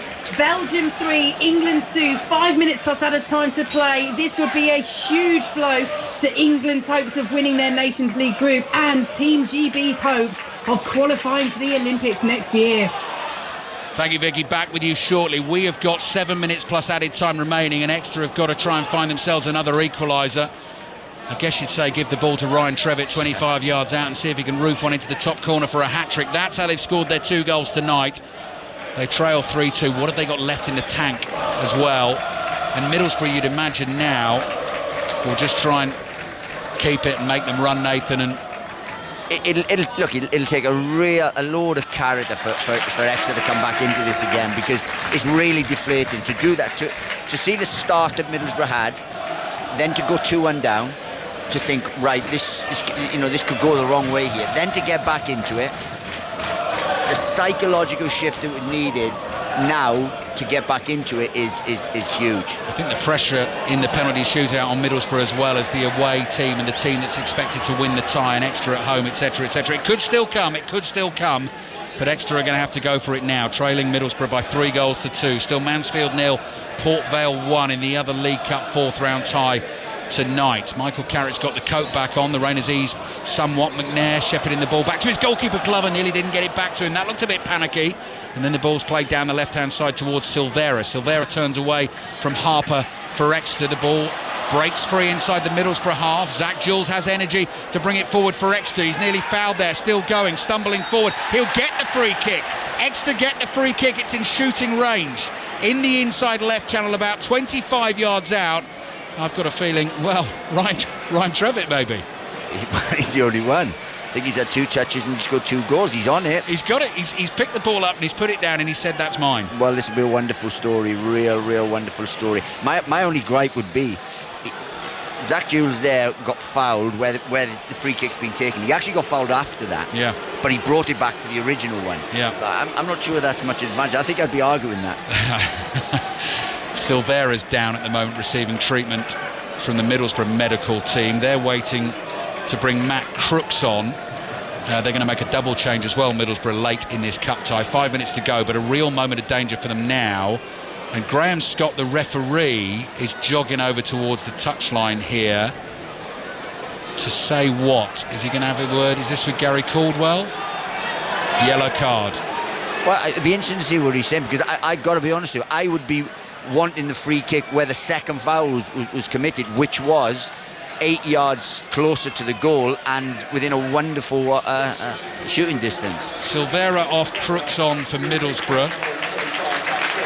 And the other change, we'll see Rav Vandenberg come on as well, and Fernie Dijksteel, fullback defender for defender. Right, free kick for Exeter coming up shortly. Ryan Trevitt to try and get them back level, having scored 2 wonderful goals with his right foot tonight. Can he do it again? Can he find the hat-trick? Can he get the cup tie back to 3-3 and send us into a penalty shootout? Big moment here at St James Park. Referee Graham Scott just having a word with the Middlesbrough wall. Vanishing Spray's probably already vanished in the rain this evening. He's also having a word here with Ryan Trevitt, the 20-year-old on loan from Brentford, who could make himself a real hero. Has done so already tonight. Fabulous performance, but can he do it yet again? He's just going to re-spot the ball, takes it back about half a yard, spins it in his hands, then stands with his right foot behind the ball. Referee just checking everything's okay with the wall. 5 or 6 paces back from Ryan Trevitt. The whistle blows. 4-man Middlesbrough wall. What can Trevitt do with this? He pauses before the big moment with his right foot straight into the wall, but it might run to Kite. Scuffs the shot into the box. Middlesbrough clear it, and now they're going to try and come on the break up to the halfway line. Latte Lat's first touch takes him wide to the left wing. Then he plays a ball through here to Crooks, who gets his first touch on as the substitute. Harper plays it back to the goalkeeper, Sinisalo, for Exeter. He clears first time. High spinning ball. The header is won by Dale Fry. It drops inside the Exeter half. It's headed to Vince Harper, and Latte Lat comes steaming in to try and win it. And Harper turns away from trouble. Quickly to Tom Gale, watching Mansfield Port Vale. To added time, Ali. Mansfield 0, Port Vale 1 in front of 7,500. Port Vale are seeing this one out on course for their first ever quarter-final appearance. Teenager Alfie Devine looks to be the match-winning strike early in the second half. Ryan Oates has come close for the Hotes, but his shot was snuffed out by a combination of the Vale keeper Ripley and his captain Nathan Smith. We're in added time, Mansfield 0, Port Vale 1. Equaliser for Ross County in the Scottish Premiership. Hibs 2, Ross County 2. 2 minutes plus added time remaining here. Exeter 2, Middlesbrough 3. So as it stands at the moment, heading through to the Carabao Cup quarter-finals this season, Port Vale reaching that stage of the competition for the first time in their history, and Middlesbrough at the moment leading 3-2 here, previous winners of the League Cup back in 2004. Ball comes out to the right for Middlesbrough. Hayden Hackney takes control of it in central midfield.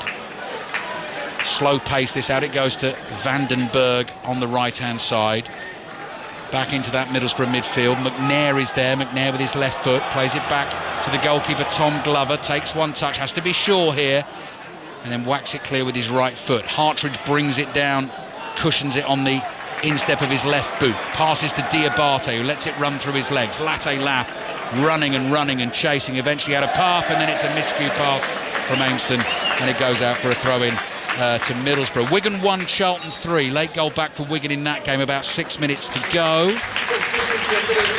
Another change coming for Middlesbrough. Josh Coburn coming on for Emmanuel Latte Lath. 20-year-old Josh Coburn real attacking talent for Middlesbrough, and Middlesbrough fans appreciating the efforts of Latte Laff this evening, Nathan. Yeah, he's worked tirelessly, he's looked to stretch the play, he's looked to link, hasn't quite got the goal which his efforts probably deserve, but as I said, he's led the line on a difficult night for them. So throw in Middlesbrough, they're closing in on a place in the quarter-finals. That is a strong challenge on Rodgers from Harper. Rodgers goes down holding his ankle. He's lying in a heap on the left-hand touchline. Harper just gives him a sort of consoling pat on the back, says, sorry fella. Middlesbrough won't mind because it takes time out of the game. We're about to find out how much added time Exeter have. Nine. See that? Wow. 9 minutes. 9 minutes. So the Exeter fans love that because they think, right, there's still a chance here. 9 minutes to go. It starts now. Exeter 2, Middlesbrough 3. On air through until 10:30 tonight on 5 Live Sport. Also available on BBC Sounds. Throw down the left from Hartridge. That's blocked, goes out for another throw. Exeter will definitely fancy the long one here in the pouring rain, he says, as Hartridge takes the quick short one, obviously. Trevitt plays it back to Diabate. Across it comes, and then Aimson whips that ball at Harper. It sort of hit him, and it turned into a decent pass. Jake Richards, now Trevitt again. Trevitt looking for support on his outside. Cross is going to come in from the left. Dale Fry, good clearance on the half volley, up in the air it goes. Hartridge lets it go beyond him. Diabate controls inside the Middlesbrough half. Across it comes to the centre-back Aimson. Floated ball to the right, headed away. But here's Jake Richards, young substitute onto it for Exeter. Aimson sees a bit of space in the Middlesbrough half to the left. Hartridge picks it up, floats the diagonal over to Harper, takes it down beautifully on his left thigh. Challenged by Rodgers, goes down, advantage played. Cross comes in from Richards, advantage over. Exeter fans wanting the free kick. Josh Coburn onto the ball for Middlesbrough, all on his own in the Exeter half, taking on Diabate. Diabate watches him well, watches the ball well, and knocks it out for a throw-in. Yeah, I'm not sure there's much of an advantage there. Exeter would have loved to have packed the box, put it in. That's when a little bit of common sense has to come in, I think.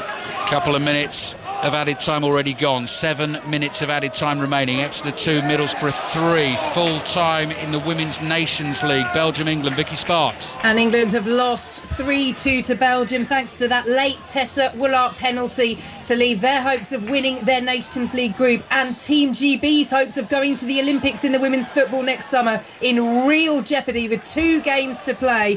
It finishes Belgium 3, England 2. Exeter win the ball back on the halfway line.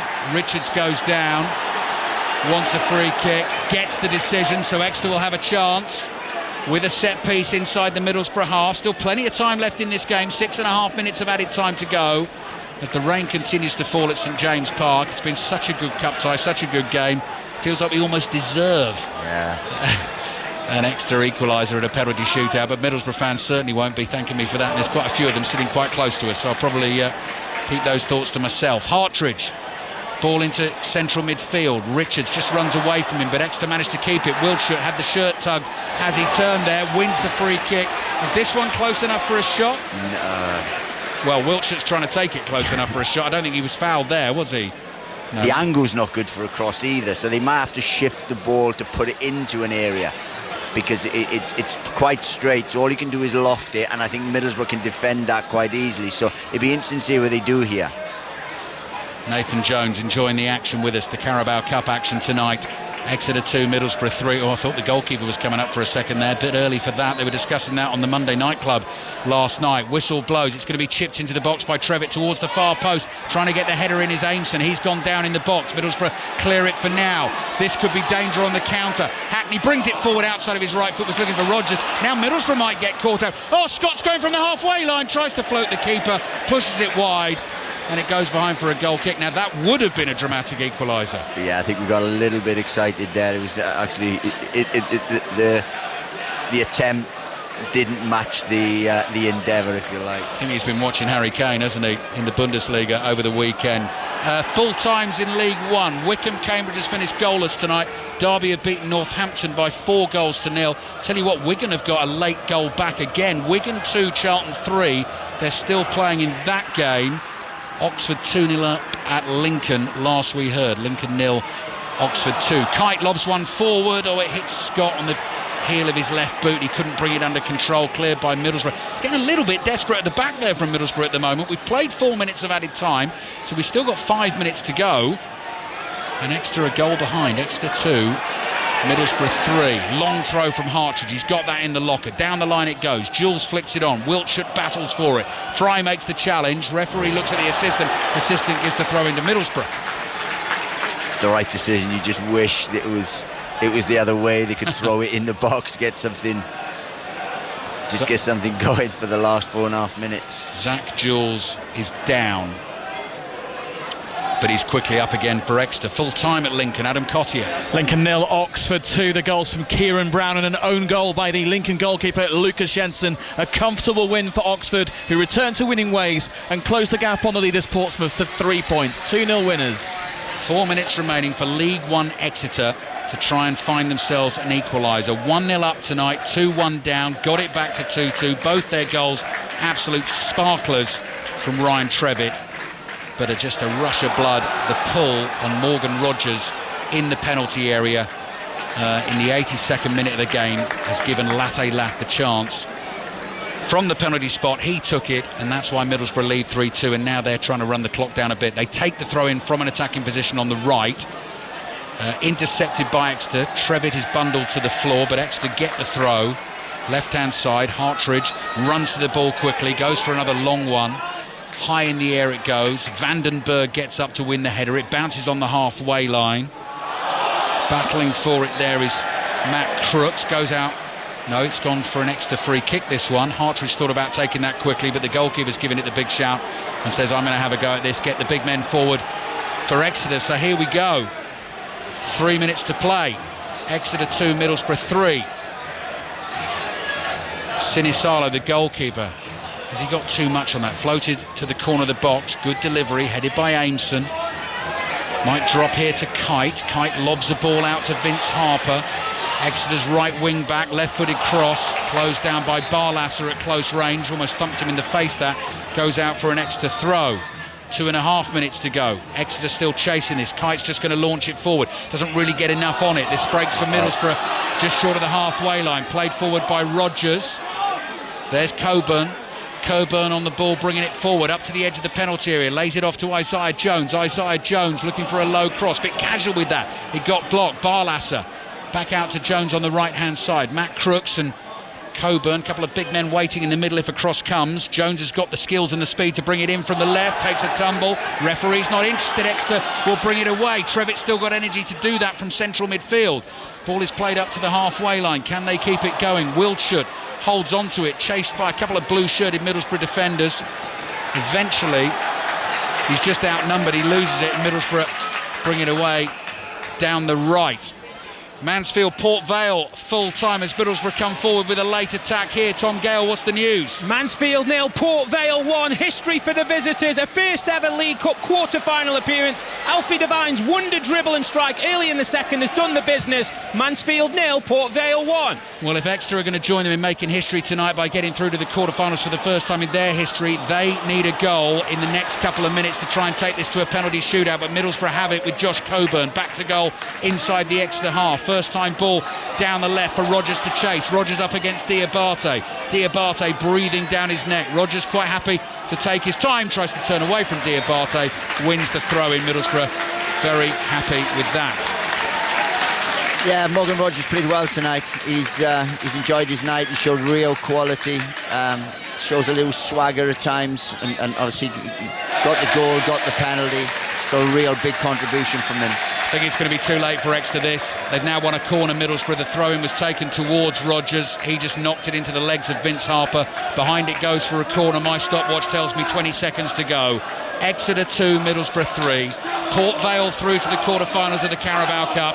And Michael Carrick's Middlesbrough are about to join them. It'll be the first time in the quarter-finals for them since 2019. When that Middlesbrough team lost to Burton Albion, who went on to lose to Manchester City in the semi-finals. Here's Crooks on the ball for Middlesbrough from the short corner. Nearly found Coburn in the middle. Rogers barged off it by Harper. Sliding into the box he goes. Exeter desperately clear. Full-time whistle blows. Exeter didn't quite have enough on the night.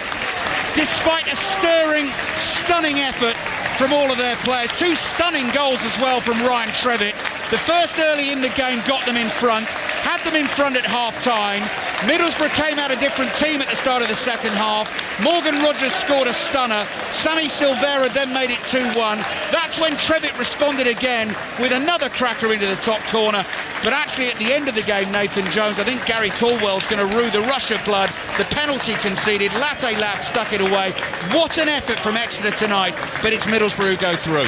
Overall, Middlesbrough be the better side. They've had more possession, they've had more chances, they've had more quality, but you'd expect that. Gary Caldwell, there'll be mixed emotions. One, he'll be super proud of his team, how they've worked, how they've stuck to the game plan, how they've drafted, how they've caused Middlesbrough a few problems. But there will be real regret in the fact that one moment of madness has cost them a penalty shootout. It cost them just a game, it's cost them a penalty shootout. Fantastic cup tie tonight, played in a great spirit. Lovely to see both sets of players here embracing each other, commiserating, congratulating. Both sets of fans on their feet, warmly applauding the players' efforts. And what an effort from those Middlesbrough fans tonight. Long journey for them, and they've been rewarded. They've seen their club make it through to the quarterfinals of the Carabao Cup. It's finished here at St James Park in the pouring rain. Exeter 2, Middlesbrough 3. Yeah, that rain has been relentless this evening for Alistair Bruce-Ball and Nathan Jones, and of course for the Exeter and the Middlesbrough players. But Middlesbrough through then, as we've been hearing, to the quarter-finals despite a tough fight put up by Exeter at home. They beat Luton in the last round, but this was just a step too far as they aim to make history and make it to the quarter-finals of the League Cup for the first time in their history. It didn't quite happen for them. Nathan Jones, they were leading at half-time, Exeter, but you said you felt that Middlesbrough fight back coming. Did you expect Exeter to withstand it quite as well as they did, though? To be honest, look, Exeter gave a lot of credit for how they've responded and how they made a real game of this. First off, Middlesbrough were the better side, but Exeter had taken their chance. You did expect a massive upshift and uplift in tempo second half. We got that, more quality. They scored 2 wonderful goals, and then you felt that Middlesbrough were going to want to win by 2, 3, 4 goals because they were that dominant. But all credit to Exeter. They showed real resilience and quality in the goal, made a real game of it, a 2-2, and then it was anyone's. And then a moment of madness has cost them, and that's football. Nathan Jones and Alistair Bruce-Ball with us past 10 o'clock here on 5 Live Sport as we reflect on a couple of games in the EFL Cup. Middlesbrough are through to the quarter-finals. Exeter City not able to make history, but history has been made tonight, Tom Gale.